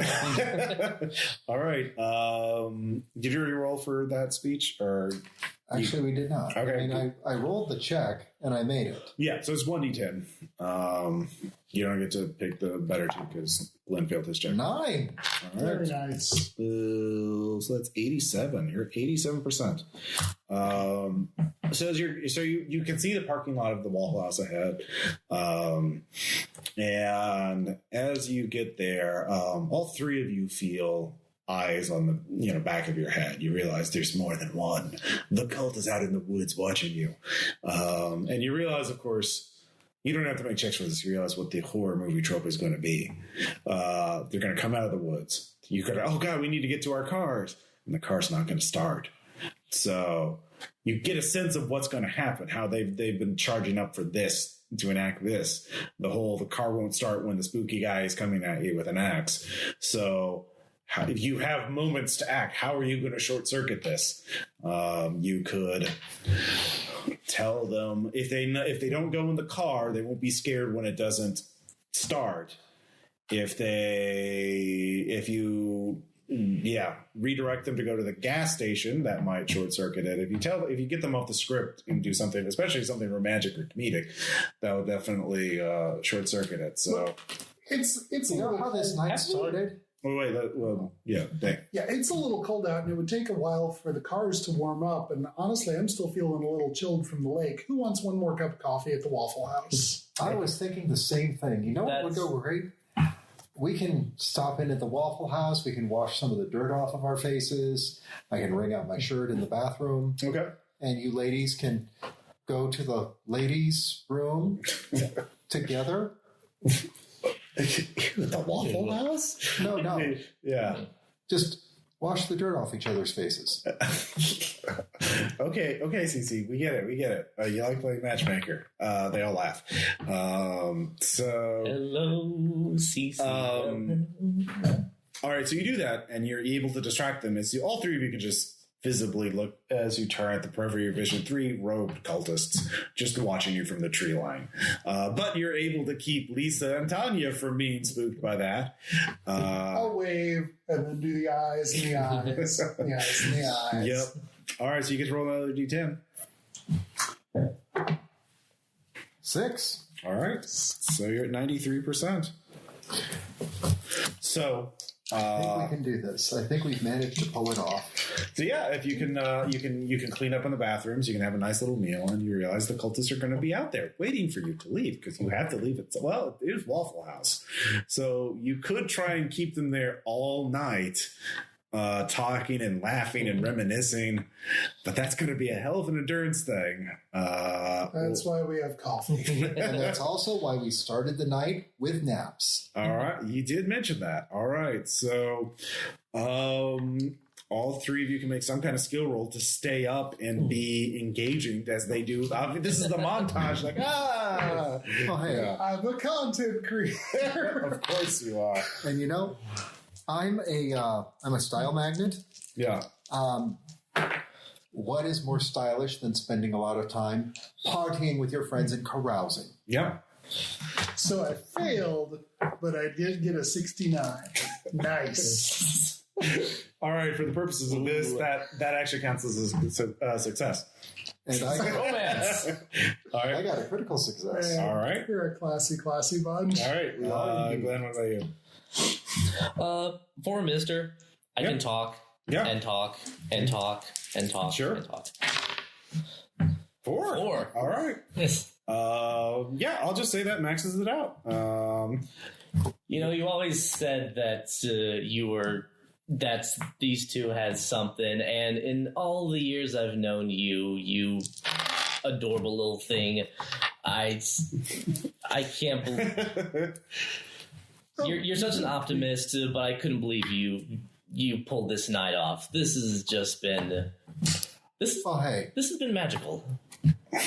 all of the magic couldn't have possibly happened without the real fairy godfather of the night. You know what? I think that we should toast to the success that comes from our good buddy Longhorse. Hey-o. To long horse. All right, so that's how that romantic comedy would end. Unfortunately, though, you're keeping them busy. It's like by this time it's 3 a.m, and then you realize the cultists are still out there, and the cultists ain't sleeping either. They're not leaving either. So the date is successful if you can get them out of the Waffle House, or you come up with some other idea to keep the cultists are actually getting closer. They're moving in. They're just slowly walking from the trees towards the Waffle House because there's not many people here. It's you 5, like 2 Waffle House employees, and like 1 trucker who's asleep, and 1 old lady who is doing Sudoku puzzles and drinking coffee. And that's it. And you realize this is going to turn into a siege horror movie where you're besieged at the Waffle House as the cultists are moving in. So it's going to get really bad really quickly, unless you can. Well, not quickly. They're taking their fucking time with that. But you have like 3 hours before sunlight. So there are multiple ways of doing this. Can we justify 2 people leaving? I think someone needs to stay chaperone. I don't have enough juice to take all 3 of them. So all you have to do is make sure Tanya and Lisa leave happy. So yeah, if you can smuggle them out of the Waffle House with some convincing reason, I'll let you make checks to give you ideas. Like secrecy would be a good way of doing this. Identities, if they're relevant, would work. I'll try secrecy. All right. I will crit fail. All right. Well, you don't know it really. Yeah. Regular fail. Okay. I'll try secrecy. All right. Crit success. Okay. You realize all you have to do is they're approaching because people have left. Like it's almost abandoned. There's almost no one on the streets right now. You can get a bunch of people here right now. Then there's they won't attack because they're not going to do it well. So. Do you have a phone that works right now? The payphone works. There is a payphone. So who are you going to call to get a bunch of people here right now? Max. All right. Hey, Max. Good news. The date has gone extremely well. Mm-hmm. And what would be the perfect capper if we were recreating a movie scene? Mm-hmm. Classic 80s mega happy ending where everybody shows up in Jeeps and then there's just a sudden parking lot party. All right. All right, yeah. Doesn't that feel troporific to you, Max? It does feel troporific. As the sun rises over the hills. And actually, it just shows up almost in minutes. Apparently, you don't know how Max arranged it. Maybe he didn't use Mojo or not, but you could feel that hasn't contaminated the ritual in any way. So He used money. yeah, it's a magic of its own. Yeah. So yeah, a bus full of extras and other people show up, and yeah. Yeah. And the cultists slink back into the tree line. So, Glenn, you successfully have the date, and Lisa and Tanya talk out their differences. Clothes change into something non-painted and dry. And You see that bathroom? Yep. So yeah, you got the first of the 3 stories successfully done. Yeah. So Good times. Lisa and Tanya are heading off to LA to shoot some other scenes. And hey, Yeah. while you're there, Yeah. Hollywood Hills Hopper.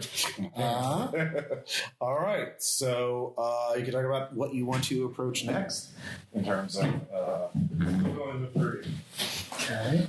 Okay, so I need to have a talk with Max and see exactly how he wants his scene to go with Jack. And I've then got a couple of thoughts on the Jack front too. If we can desensitize him to spiders and realize that spiders aren't necessarily all bad. 2 things, or I've got a 3-part plan on that, maybe. We get him a plush octopus that will transform into a spider if you squuzzle it the right way. If you hug it, it goes from being a happy, smiling plush octopus into being a happy, smiling plush spider. I don't think he's much for that. He's more of an athletic type. Okay, so we've been working on building an obstacle course together because he's really into that. I think he might be a good parkour guy. You might be able to teach him a little bit about free running. Yeah. that's a good idea. Once I heal. Once you can run again. It's okay. We'll brace that toe. It'll be fine. Oh, something I'd like to do right now, because I know one of us has some sort of therapeutic capabilities. I would love to pay some attention to this failed notch in violence. Yeah. You can you can spend the night. I mean, there's no schedule right now in terms of timeline. So yeah, you can do that. You have time to do that. So Glenn, go and give me a check. So tell me about what happened. Well, Cici murdered a guy. You were there. Actually, I ran back to check on the girls. Before that. You were there right before the murdering. Yeah. Yeah, the body's never found. The police don't report anything. That doesn't make. Okay. I think that's. I mean, it doesn't. Yeah, it's I not hate great. it. Just No. Yeah. Just weapon has no effect. Yeah. And you can get it treated later too. So. Would you like for me to put on my therapist clothes and talk? You can spend you can spend charges doing it. Okay. Yeah. Sure. All right.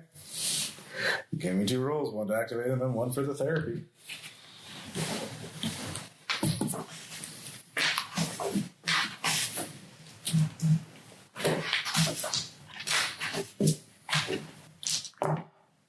Okay, I activated with a critical hit. Okay. And then the therapy is an odd 7. Oh, yeah. Right. Regular success, so I think you just get the failed launch back. Yeah, believe so. I'll keep looking around for it just to make certain, but yes. And just because I have to do it. Okay, so we're going to talk about this. I want you to show me on the doll where the man got murdered. Why am I showing you this? You know, you did the murder. No witnesses. What are the next two plots do you want to complete? So yeah, the idea I had, I want to, in true horror fashion, want to ratchet up the tension little by little. Impose the threat, but don't throw it all at once. I was thinking adapt this obstacle course, but then I made some little friends here in my bottle. Okay. While we were in the woods, thought maybe he could encounter them towards the end of the obstacle course. Are you telling Jack about this? No. Okay. So you need to do it in secret. Yes. So if you fail... I need someone to plant these while he and I run through the course so that he can have this encounter and get that exposure therapy. Okay. So you want someone else to do it? That would be ideal. All right. It'd be one of you two. Secrecy would be the default skill to use that, unless you can think of an identity. Hey, mine's getting pretty high. I happen to have a ninja costume sitting outside. If you want to spend the charge, yeah. Do you want to plant them, or do you want me to ninja them into place? What is your Vestomancer even at that you have to roll twice? 67. Well, one's to activate, and then one actually, it means he can use that skill, because he can do it multiple Just times. sneak in. Yeah. Until it changes costume. So, does that make sense? Yes. Yeah. Okay. But multiplied. Oh, yeah. You're thinking about what these... Yeah. Because my secrecy is at 50%, so... Okay, yeah. With the spend of the charge, 2/3 times 2/3 is... actually under 50%. It's 4/9. Okay. So you would be better to do it statistically. Yes. Yeah. Also, it doesn't spend a charge. Right. Yeah. But he can flip it, which would affect the probability. That's true. Yeah. I'm not sure. Yeah, that's a whole disparate statistical question with how much that would help. So. Well, it would be 76 and 76, so it would be... Yeah. Anyways, harder. Just slightly over half. It's a shade more than 9/16. Okay. So go ahead and we're going the ninja route. I am a ninja. Okay. Now plant it. Thanks. Spider's planted. Okay. Now he's going through the obstacle course and he encounters the spider. So talk him through it. That's great work. Hey, whoa, what's wrong? What's wrong? Spy! An arachnid! Yeah, essentially. So sorry, go on. That's great. You're doing great. Wait, what's wrong? What's wrong? No, spider! Okay, all right. Take it easy. Just breathe. All right, have a seat. Mm-hmm. Okay. I want you to look at this. Here. Yeah. I reach down, I pick up one of the spiders. Mm-hmm. I'm not going to throw it at you or anything. Yeah. But just take a look at this critter. Okay. I mean, all right, so it goes on. It's tiny. It's more afraid of you than you are. All right, right? give me a roll. Plus 20 bonus.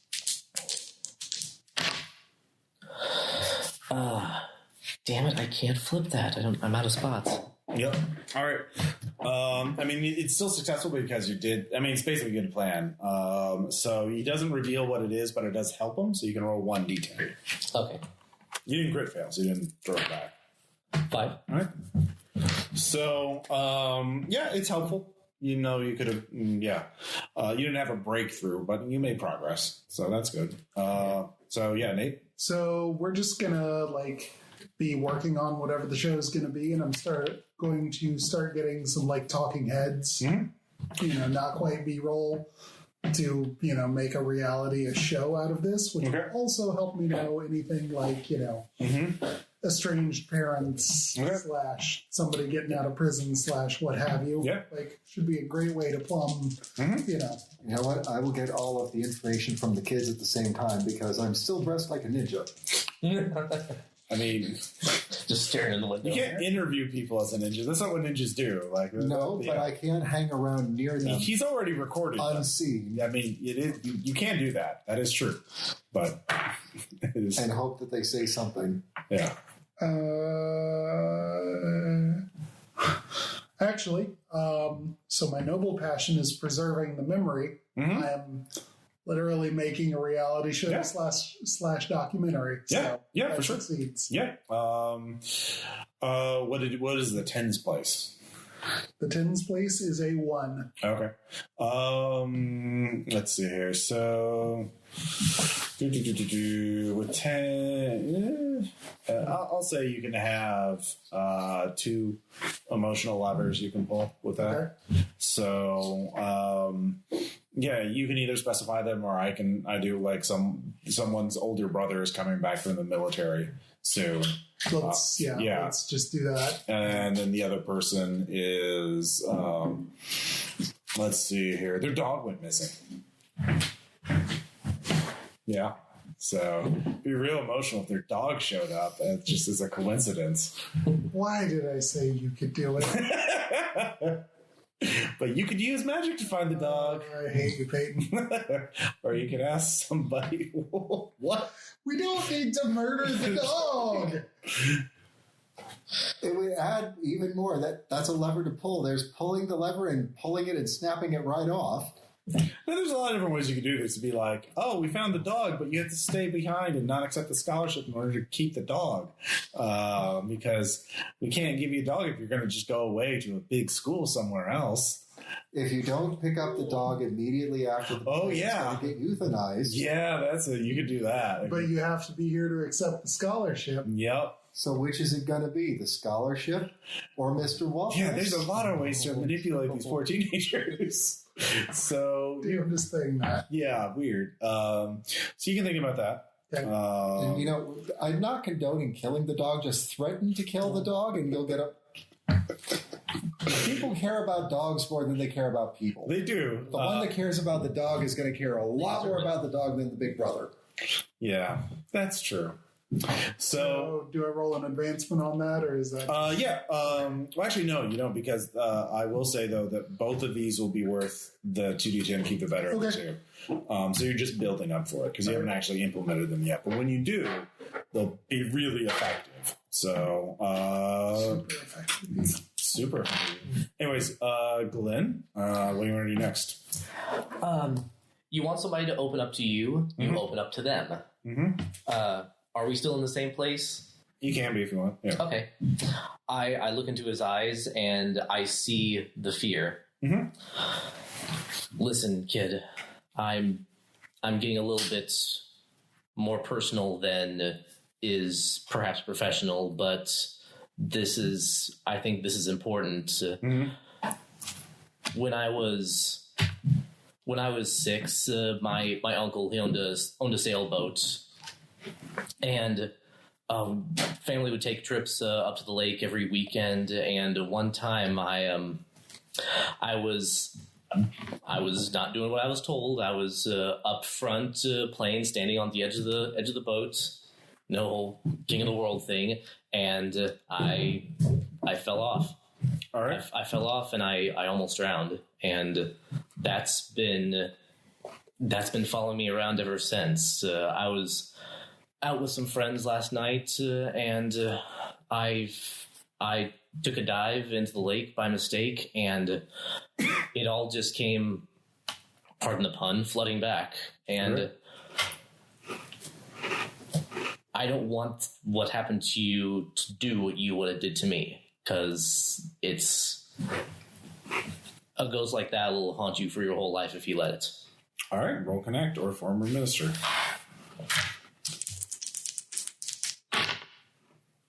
On 6? Yeah, that's a really good one. I'll let you roll 2d10, pick that area of the 2. 8. All right. All right, that's a 43 now. So That was a good workout. Let's cool down a little bit. Yeah, definitely. So Yeah, he's building up that courage. He knows he can. He's beginning to think he can do it. So anyways, Nate,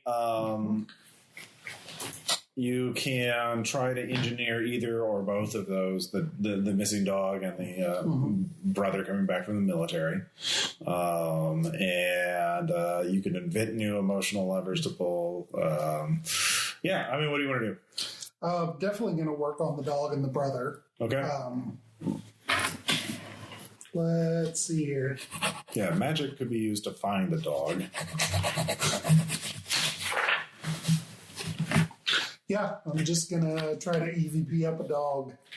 Yep. Vegeta, what does the scouter say? Yeah, wow, 22. Yeah, it's really fucking distinct. It's 983 Kingsley Avenue. Thanks, disembodied spirit. Yeah. You go there, there's a family, and they have the dog. Apparently it found a new family, or it had already been adopted from a shelter. Oh, wow. Yeah. So this is damnedest thing, this. Yeah. So you could emotional levers could be convincing the family to give the dog back to the student. Having them reunite, and then making the student choose between, we can give this money to you as a scholarship, or we can give it to, or we can pay to have the dog returned to you.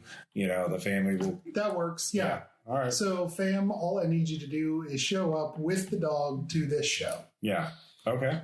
Are you going to tell them about the deal? Like, we'll pay. We're going to ask the kid to see, or are you just telling them to show up? Just telling them to show up. All right. I have 4 hardened notches in self. Yeah, you don't have to make them roll. They'll do that. So,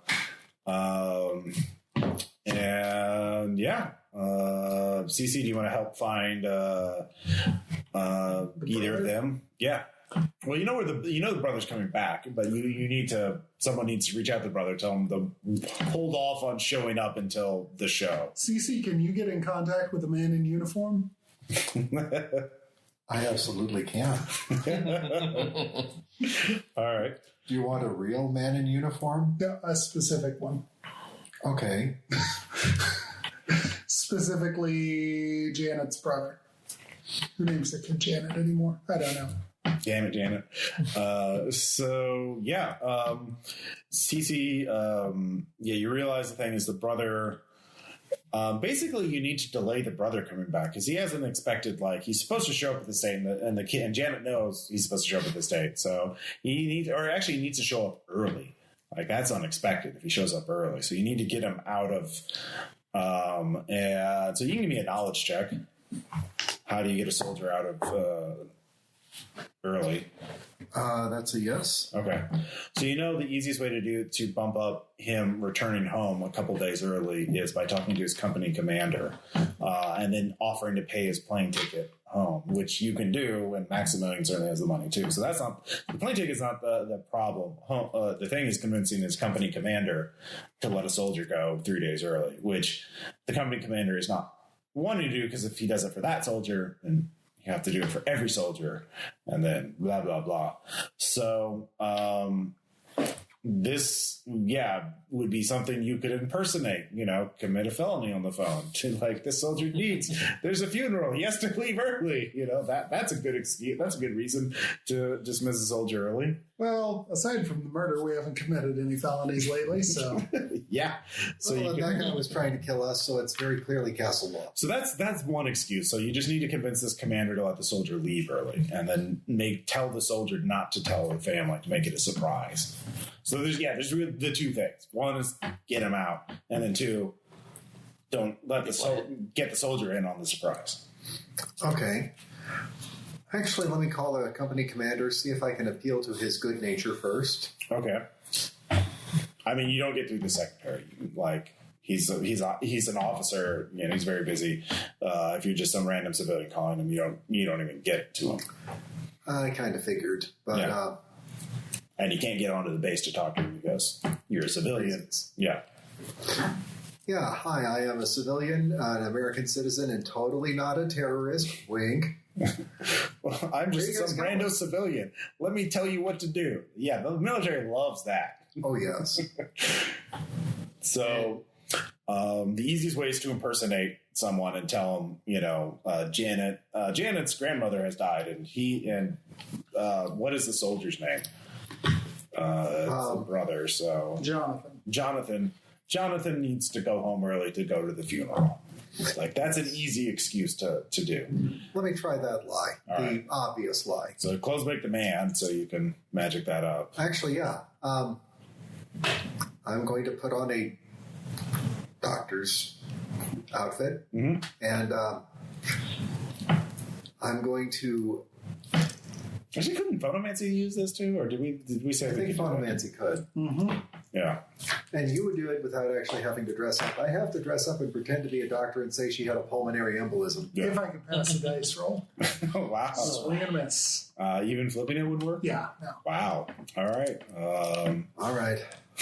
Stethoscope, lab coat, pulmonary embolism. Okay, so I made to burn the charge. Mm-hmm. And I can flip that into a 7. So Yep. All right. So now you need to convince the soldier to not tell his family, because the soldier's also going to think his grandmother's dead. So, okay. unless you kind of like tell him, yeah, we lied about that to get you out early. So I'm going to call him directly. Yeah. Let him know that we are providing his plane ticket to get him here in as expedited we're getting him here as fast as we possibly can. Sure. The date and the time that he is going to arrive, because we did scout the tickets to make sure that we get him here at exactly the moment when the play is going on, Mm-hmm. and that the wake is going to be held. So you're lying about that part. Okay. Yes. All right. In the location where the play is, because a lot of people are coming to see your grandmother. She's All right. a very big, very important lady. And she's done a lot within the community. What's yourself again? 4. Okay, think of it like this. When he gets there and he finds grandmother alive and realizes that there was some trickery involved, he's going to be happy because Granny's alive. Yeah, I guess. Yeah. What do you say? 4? 4. Yeah. All right. Just barely, but yeah, this is definitely. If it's a bad lie and he finds out, surprise, good thing. Yeah, give me that lie check though. And I'm going to flip that with my freebie that I have not used, Okay. Good. which makes it a 28. All right. He believes it, and he'll keep quiet. So, and yeah, you lied to our troops. You're not a good. Yep. Anyway, I think we've established that. So, you've engineered both the surprises. So, Ross, I straight up murdered a man in the woods to make sure that these 2 women got together. I mean, he was a killer. Like, he did want to murder you. I dumped paint all over myself to not only add some slapstick element, but to hide the blood of the Well, that's not murderer. bad. This is just masochistic. Like, Love hurts. Love does hurt. So, Glenn, what do you want to do next? And I suggested kidnapping a dog. What kind of person am I? Yeah. Oh, dear God, I am a monster. Yeah, a little bit. So, Glenn, what do you want to do? I need to talk to Max Okay. and ask him how do you want this scene to play out? I got a little more information out of the kid and his friends. Yeah. Apparently his childhood trauma happened in a cave, so can do you that. really want to lay it on. Yeah, there's actually a cave nearby we could shoot in. Okay. Scatter it out. It's easy to put the animatronic in it. Okay, because I've been trying to build up the tension and establish myself as a mentor, so I think we're getting close to the point where... Yeah, but he didn't tell you exactly what happened. Right, yeah, we're getting close to that. All right. But I think once we get to that point, then we can go for the big guns. You know, if you figure out where the place is that's going to be, if it's through the Well, woods, there is a cave nearby we can shoot, and we could move the animatronic there. So that's good. So that will take me a day or so to move the thing there. Okay, great. That gives me more opportunity for the to work with the kid. You know, maybe have someone, we could have an actor with a bug mask or a spider mask, you know, menace him for a rehearsal. So, especially if one of you does that. We could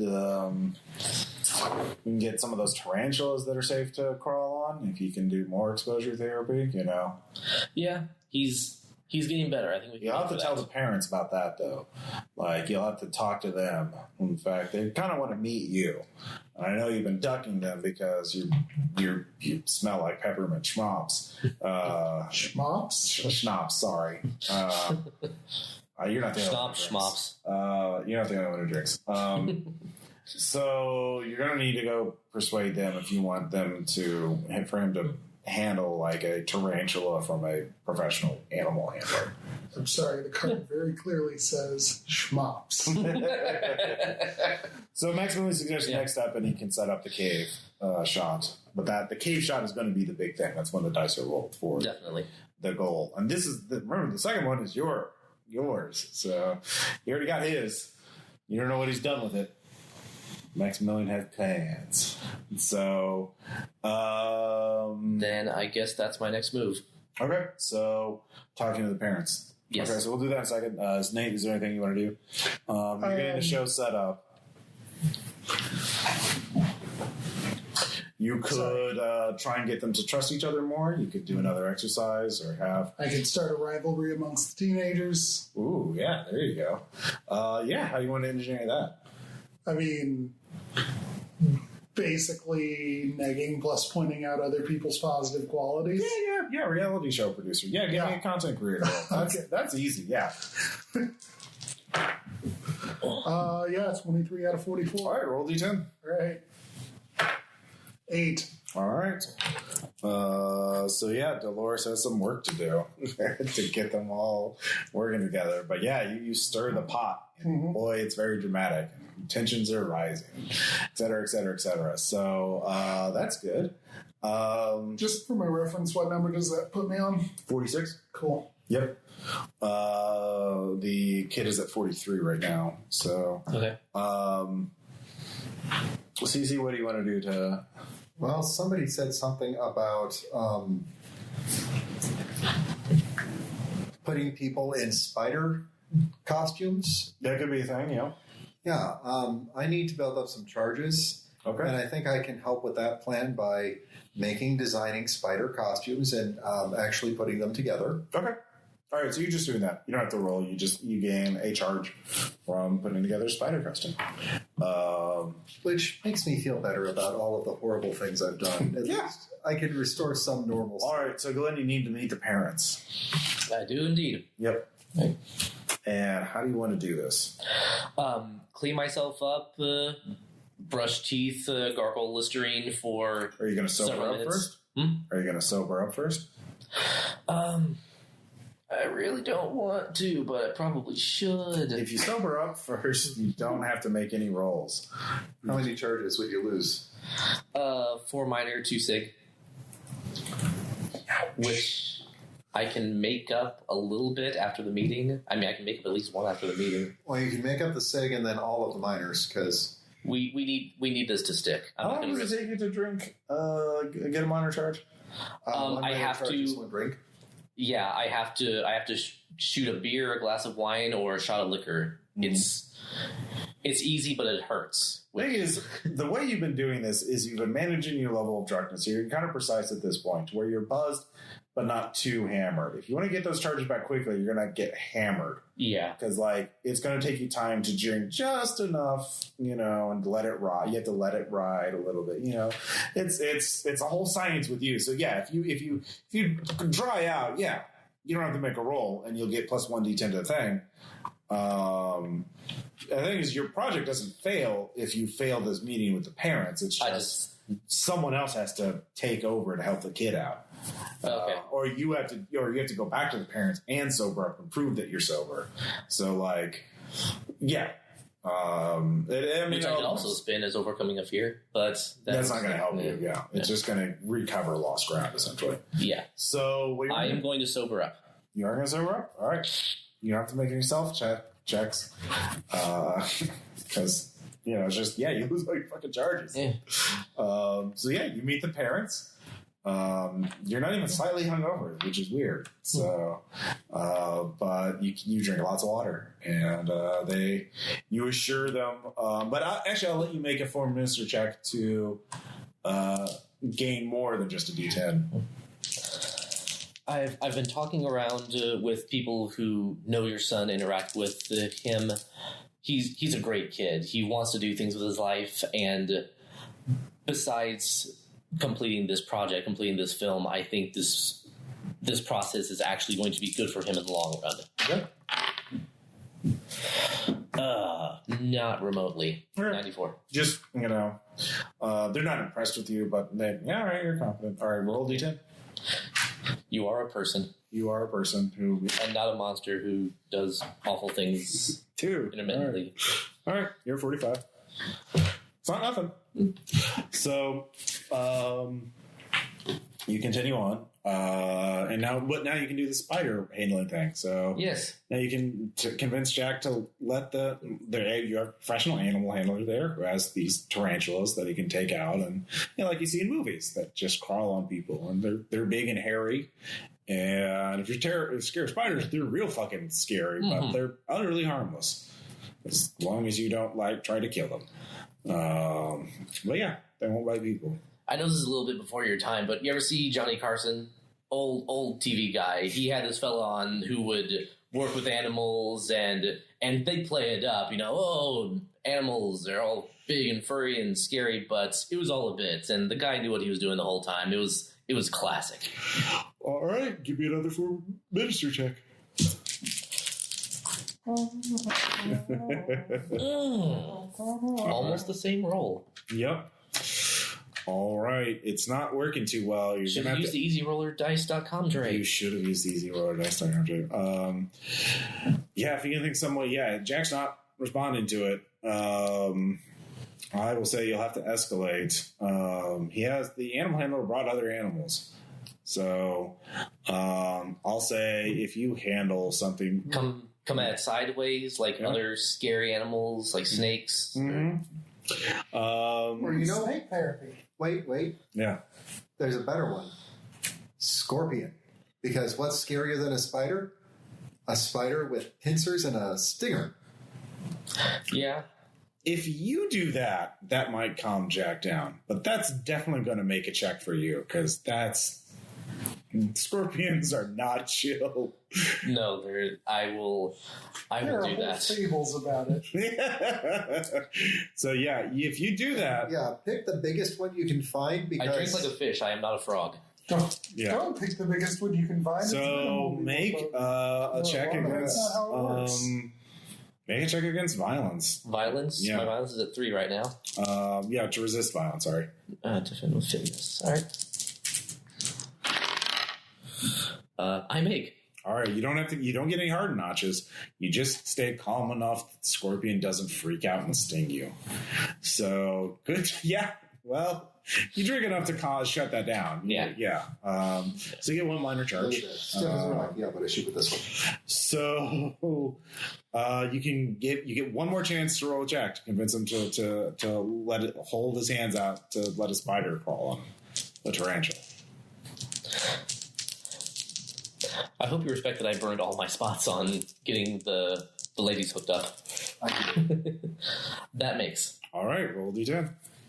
Actually, I'll let you roll 2D10 if it's higher than 2. We have 4. All right, 49. All right, so we're almost halfway there. Yep, Nate, you're stirring the pot. Mm-hmm. Doing well. So you're right that we should do something that would increase the kids' trust in Dolores further, and I think what we should do is engineer a crisis, specifically of the misbehavior sort. So who can I gently nudge into some sort of teenage misbehavior so that she can do the spot of being the mentor, having the serious talk about this is how you adult. Okay. I got one. We'll plant cigarettes on one of them. Or just something take one from make it one of them has was arrested once for shoplifting, so you could give her a temptation. Yeah. And that would make you a terrible person. But you could do that. Okay, so that's a bit more after school special, but it's okay. Okay. It'll do. I think I'm just gonna sidle up and like start talking about how wonderful all the prop costumes are. Okay. Give me lie or secrecy. Or content creator with subs for lie. Yeah. And he's not lying. The costumes are that's awesome. fail. I've seen to it. Okay, she's learning to be a better person. Isn't that nice? Damn it. So you still have another chance, though. You could have try and have Dolores do a heart-to-heart, or have her try and do something dangerous, like a dangerous stunt. Maybe do some wire work to try and inspire the teens. Okay. So you can easily have Max help set that up. The only difference is you're going to have to make some sort of roll to produce this to make sure Dolores doesn't hurt herself for realsy. Oh, you could use parkour. You're free running. There you go. Yeah. I like it. Yeah. To supervise.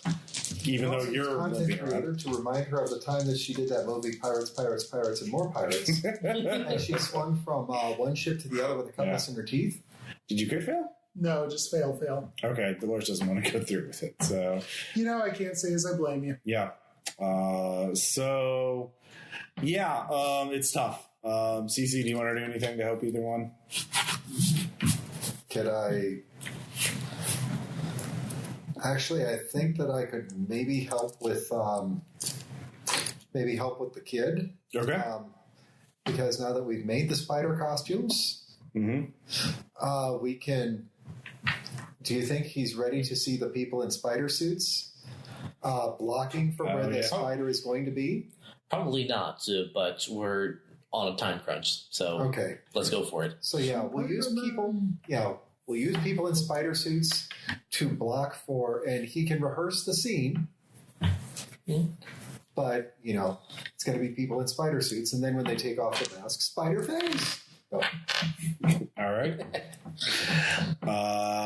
So do either of you want to put on the spider suit? Because if you put on the spider suit, they won't know who you are. That'll work. Yeah. Sure.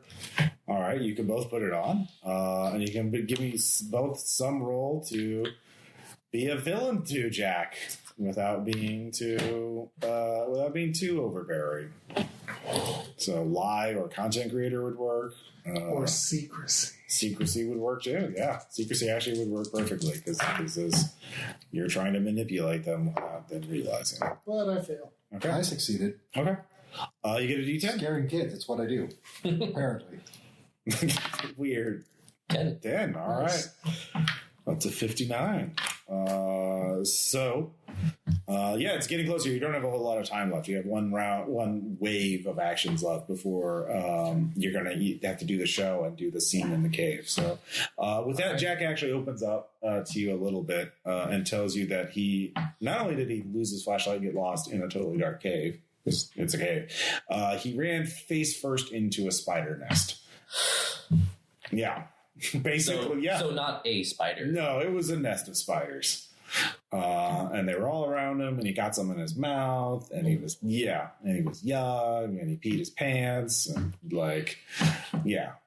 they found him pretty quickly because, he was screaming, but yeah, it was nightmares for months. And, so, if... How old was he when that happened?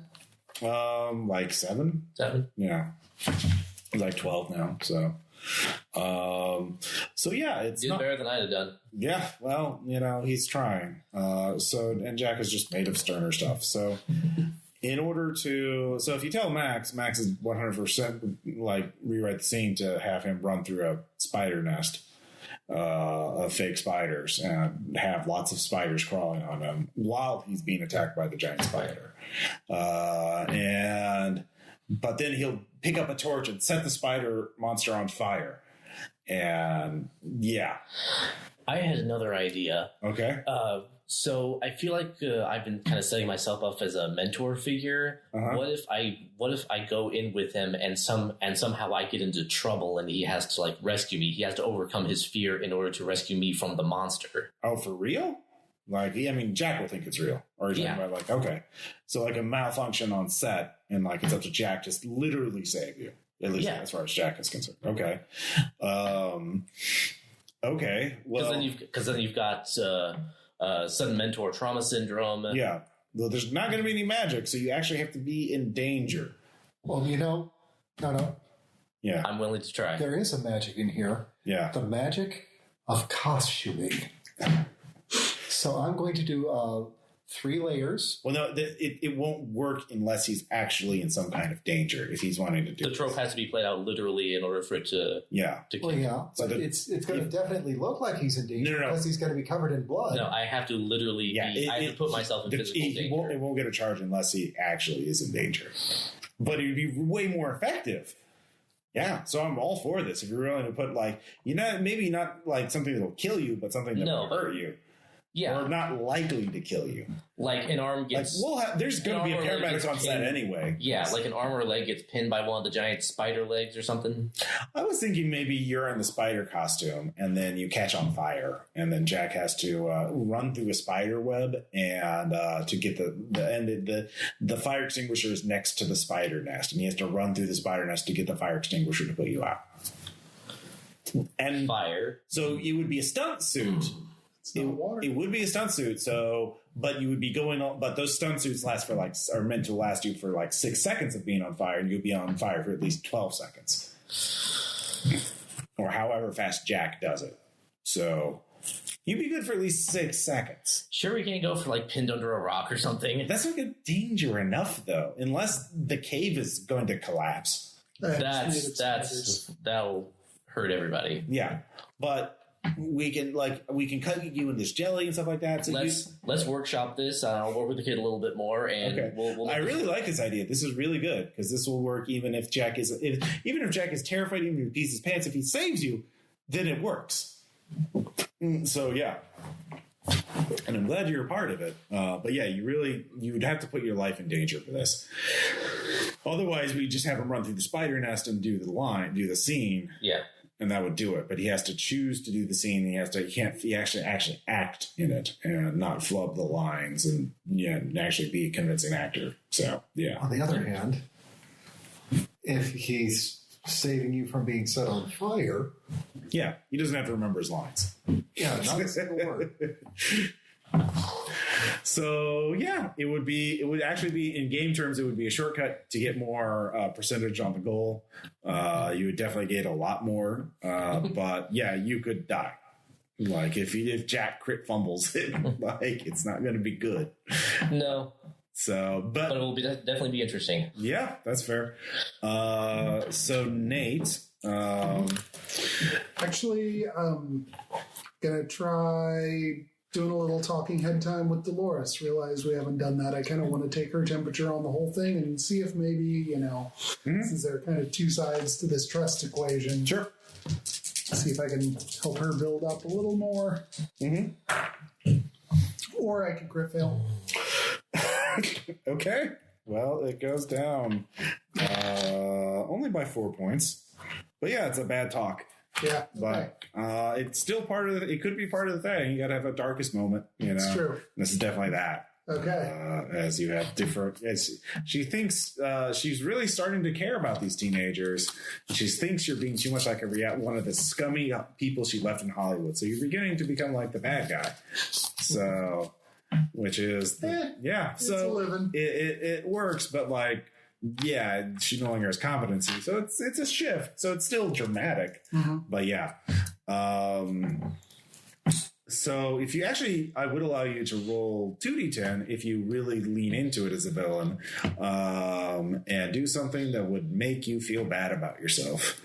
Gosh, what would even do that anymore? So one thing would be to threaten Dolores and say, if you don't do this, I'm going to have you blacklisted in Hollywood. Mm-hmm. So yeah, that would be it. And have Max follow through on that. Okay, yeah, it's just a game. Yeah, self-check. All right. Against 4 hardened notches? Yeah. Okay. Yeah, this is really scumming. Yeah, that's a fail. Yeah. You feel really bad about this. You were just manipulating these people for your own very occult means. But yeah, roll 2d10. Is it 2 ones? It's a 1 and 2. Well, that's 3 points. You're almost, yeah. All right. So yeah, was it worth it? Anyway, Narrator. yeah. It wasn't. Yeah, narrator, it wasn't. But yeah, the show's coming up. So Cici, what is your action? Well, I can soak the inside of that suit in fire-retardant chemicals to buy you another couple of seconds. Oh, it'll be already prepped like that. You don't have to worry about that. So, Okay. The Dolores 6 seconds was already accounting for that. Yeah. You're not the only professional on the crew. Yeah. Maximilian does have money to get pros for this kind of thing. So the main thing is like, how do you want to manipulate the people to get them to do the things that you want them to do without them knowing it? So Dolores needs some help. She's at 45%, and Jack is at 59% right now. But there's two D10s coming up on Dolores from the dog and the brother coming in, and there could be more depending on how well you roll. Now you're the face of Hollywood in the old life. So like you're now Dolores will be rejecting Hollywood by rejecting you. So that's good. Okay. Yeah. I can So you're just lean changing into that. Yeah. So So you have chances to get more, but it is at 45% right now. But Okay. Jack is only at 59%, and aside from the stunt, there's nothing in the can. So this thing is going to be Anyway, so what do you want to do, Cici? Okay, so I'm thinking if I put on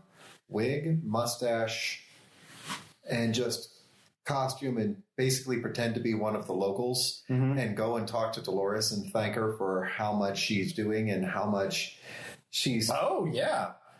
Yeah, just be random local. Yeah. That just shows up and thanks her for her efforts and kids haven't smiled in years. Well, you can also be like, I used to live in a big city, but I found my happiness by living here in a small town. Yes, let's do that. Either one would work. So, go and roll. No, you can't use magic on that. So you can't use your thing. So you'd have to use connect lie. Okay.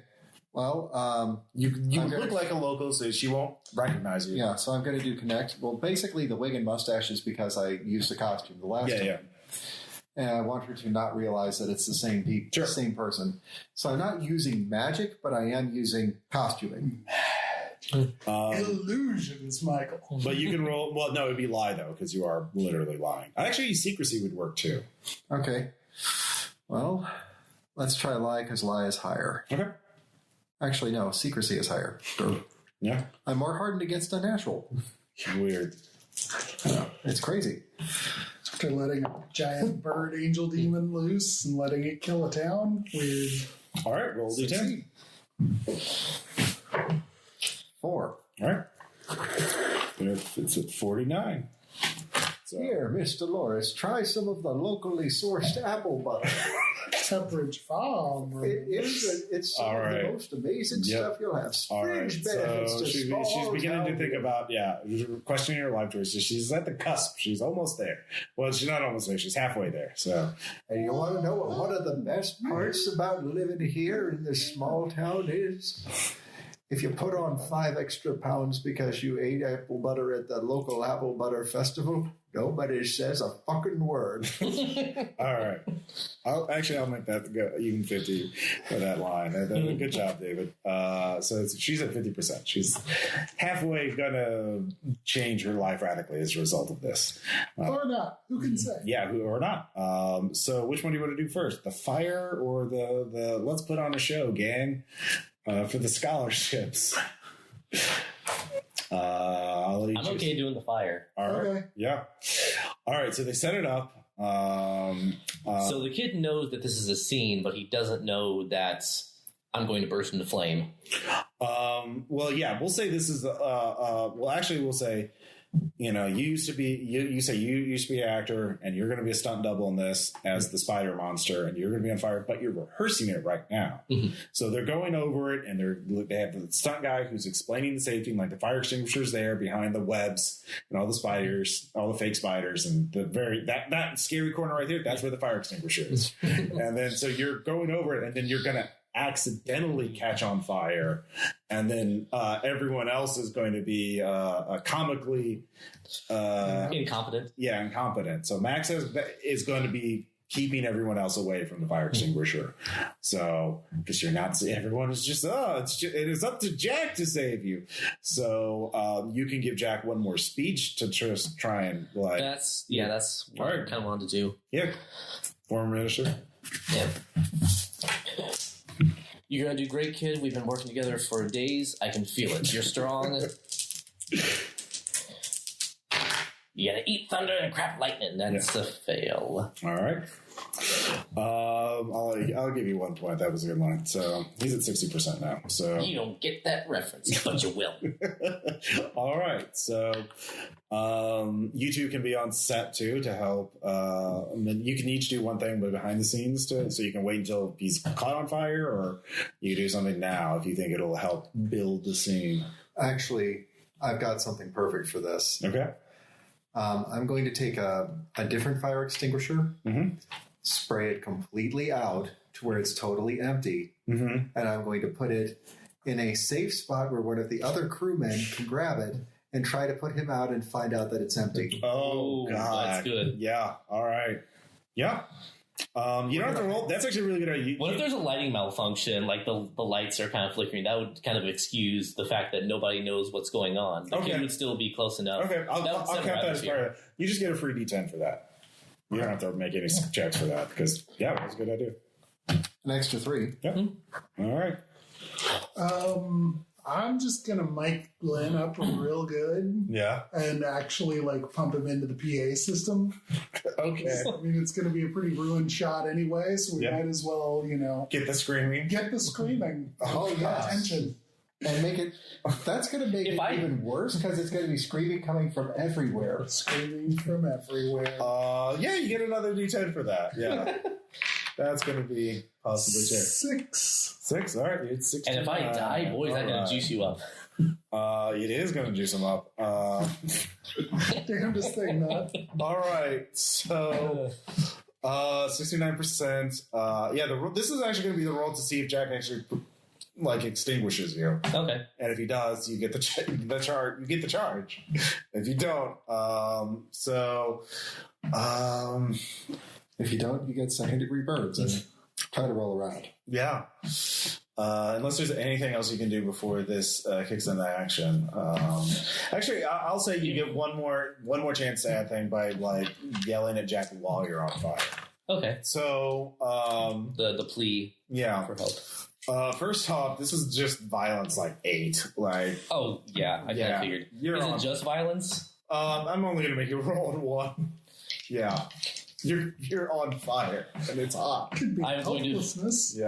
I'm going to further fortify my role by rolling in the easyrollerdice.com tray. Yeah, do you want it to be helplessness or violence? I kind of feel like helplessness. I'm willingly putting my life at risk. Yeah. All right. I mean, they're both helplessness is 4, violence is 3, but yeah. Yeah. Just watch your failed notches because it's a sad day if you fill up that track. Yeah. Yeah. Sure. Defend with status. That's a fail. Okay. You're legitimately freaking out. So this is a horrible idea. It is. So no one can. It's. Oh God! I deserve this. Oh no! It's out. Jack's right next to the one. He just has to go through the spiders. Do any of you want to yell at Jack to inspire him? You can do it, Jack, or anything like that. Sure. All right. Because he's just. You can't hear him over the fire, which is on the PA system. You just made it. Oh, God. Yeah. Oh, God, I can hear myself burning. I will try to connect. Yeah. I will on 31. You're the only one who can save him. All right. Roll a D10. Actually, roll 2 D10. Yeah. And add both of them. 5 total. 5 total. All right. Who wants to roll the 74% that we have of them rescuing you? Before you get really horribly burned. I should do it. Okay. Here, roll my dice. They're going to be lucky. Especially if you roll them in the easy roller dice tray. .com. Nice. 67. 67. It works. So you are. It's gone through the jelly. It's gone through the thing, and then finally, Jack's there. Jack's the hero. Jack legitimately saved your life. I give him a big ol'... I tear the costume off and give him a hug. Yeah. And it's only a CO2 fire extinguisher, so you're not, toxed. Yeah. So yeah, you're lightly burned, but you're just singed. And yeah. Crispy, but not well done. Jack's no longer scared of spiders. And he's the hero. So The important question though is he scared of fire now? No, he conquered it. He has no fear now. So good job. You just put your life in danger to teach a kid a valuable life lesson.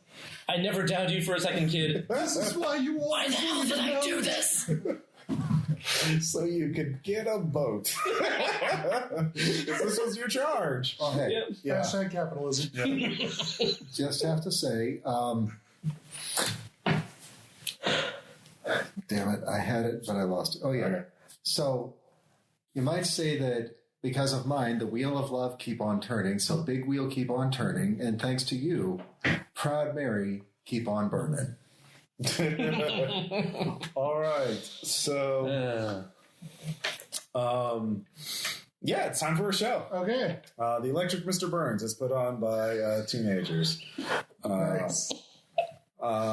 Which is a great play. And as they're putting it on... Actually, just before, I'm going to try to play my role to the hilt, and I'm going to inform Dolores about the scholarship scheme. Okay. Yeah. And how we're doing it for the dramas. Yeah. Lie or connect, whichever one you want to use. Or content creator. Damn. Let's fail. I'll give you D10 divided by 2. Okay. 3. All right, you're 53%. All right, I'll show you. I'll show Hollywood. This is a new Dolores. So they start putting on the show. Which one do you want to trigger first, the brother or the dog? Let's do the brother. It's straightforward. Yep. All right. So you engineer for the brother to come in, and I guess it'd be content creator to just stage direct this. Man, I cannot roll for shit now. All right, D10 divided. Just a regular D10. I said it was going to be 2. Yep. So, all right. Okay. 7. 7. All right, you're at 60% for that. Okay. So it's very dramatic, but you don't get quite the angles. It's it's still a little too realistic. Some of it gets lost in the swearing because he finds out that his grandma actually is alive. Yeah, she's there, and you forgot to get her off the guest list, and so it's kind of the moment's a little lost. Yeah, it's more awkward than touching. So, but yeah. Anyway, it progresses, and the show is quite nice. Dog. And then it's time And then at the end, the dog. Yes. Actually, no. First, the scholarship announcements. All right. And we, proceed to call off names. And there's obviously one more kid on stage than there are names. Okay. And that's the one with the dog. All right. So this is going to be 2? No. Okay. The one with the dog gets 1. Okay. Oh, I see. Okay. So give me 2 content creator roles. Okay. Every successful one would be... Maybe you should switch dice. No kidding. Yeah. Anyway, that was a fail. Okay. And that was a fail. All right. Just roll 1d10 for both of them put together. 1. All right. You have a 61% chance. And then the dog. Yeah. Because, how did Dolores respond to that? Did she... Well, we're going to find out. Like, okay. You played the dog, and you're... Okay, yeah. The move with the dog is definitely... All right, you can either use this money for scholarship, or you can use it to pay off the family that adopted your dog. Mm-hmm. And give up your dreams. And then, Dolores just has enough money to make this happen, to get both paid off. But will she do that and give up her big Hollywood lifestyle? Now you have to roll 61%. Actually, you two are there, though, since this is a separate scene. So you two can both do one thing. I was trying to think of what to do. I'm going to bring Dolores a gift basket of all of the locally produced all right, micro beers. Yeah.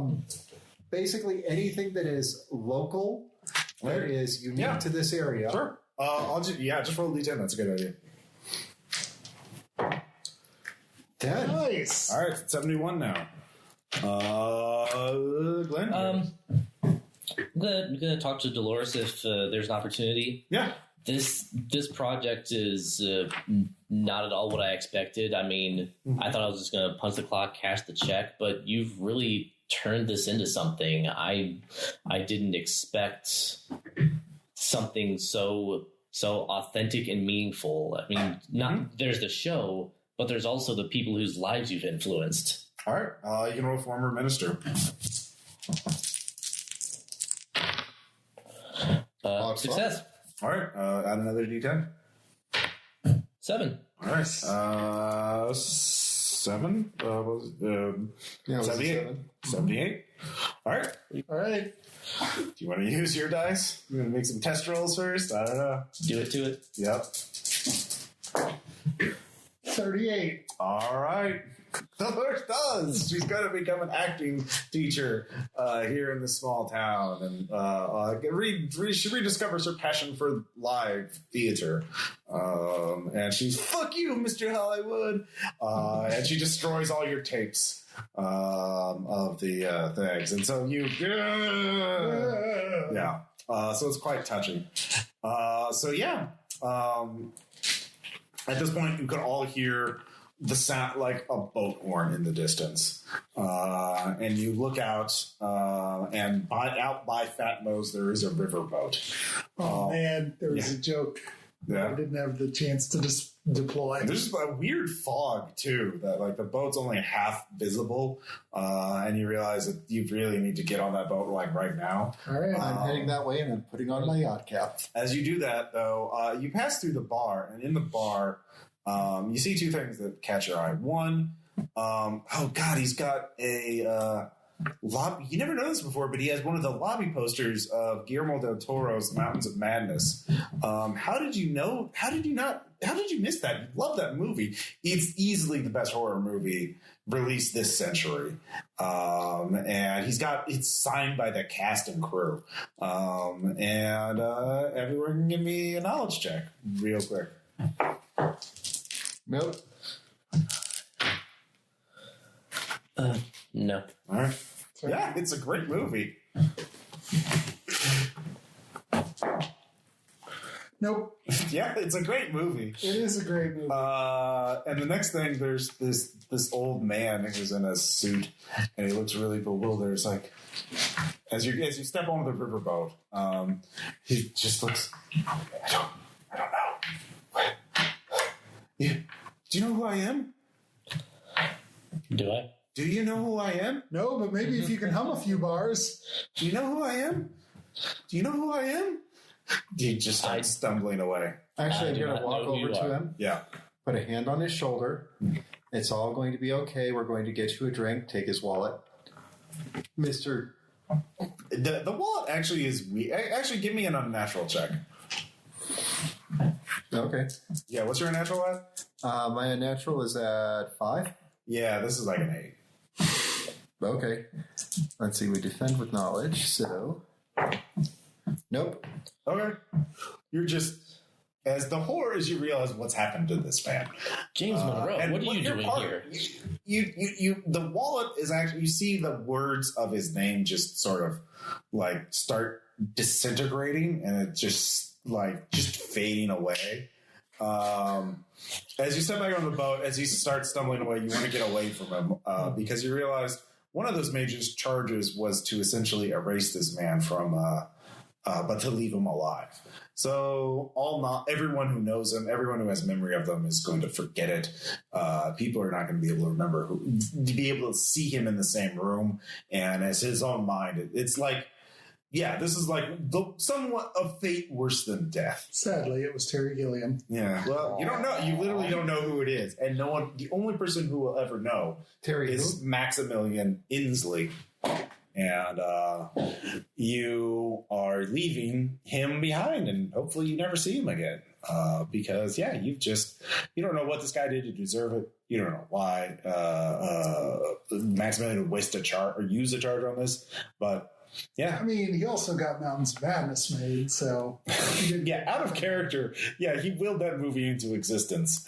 That movie is real now, and it wasn't before. And thanks to you. So that's what he's spent character on. probably worth it. So yeah, and as the riverboat goes in the fog, after a short distance, the fog lifts, and you're on the Mississippi River. Heading up to the island. So that's what we'll pick up next time.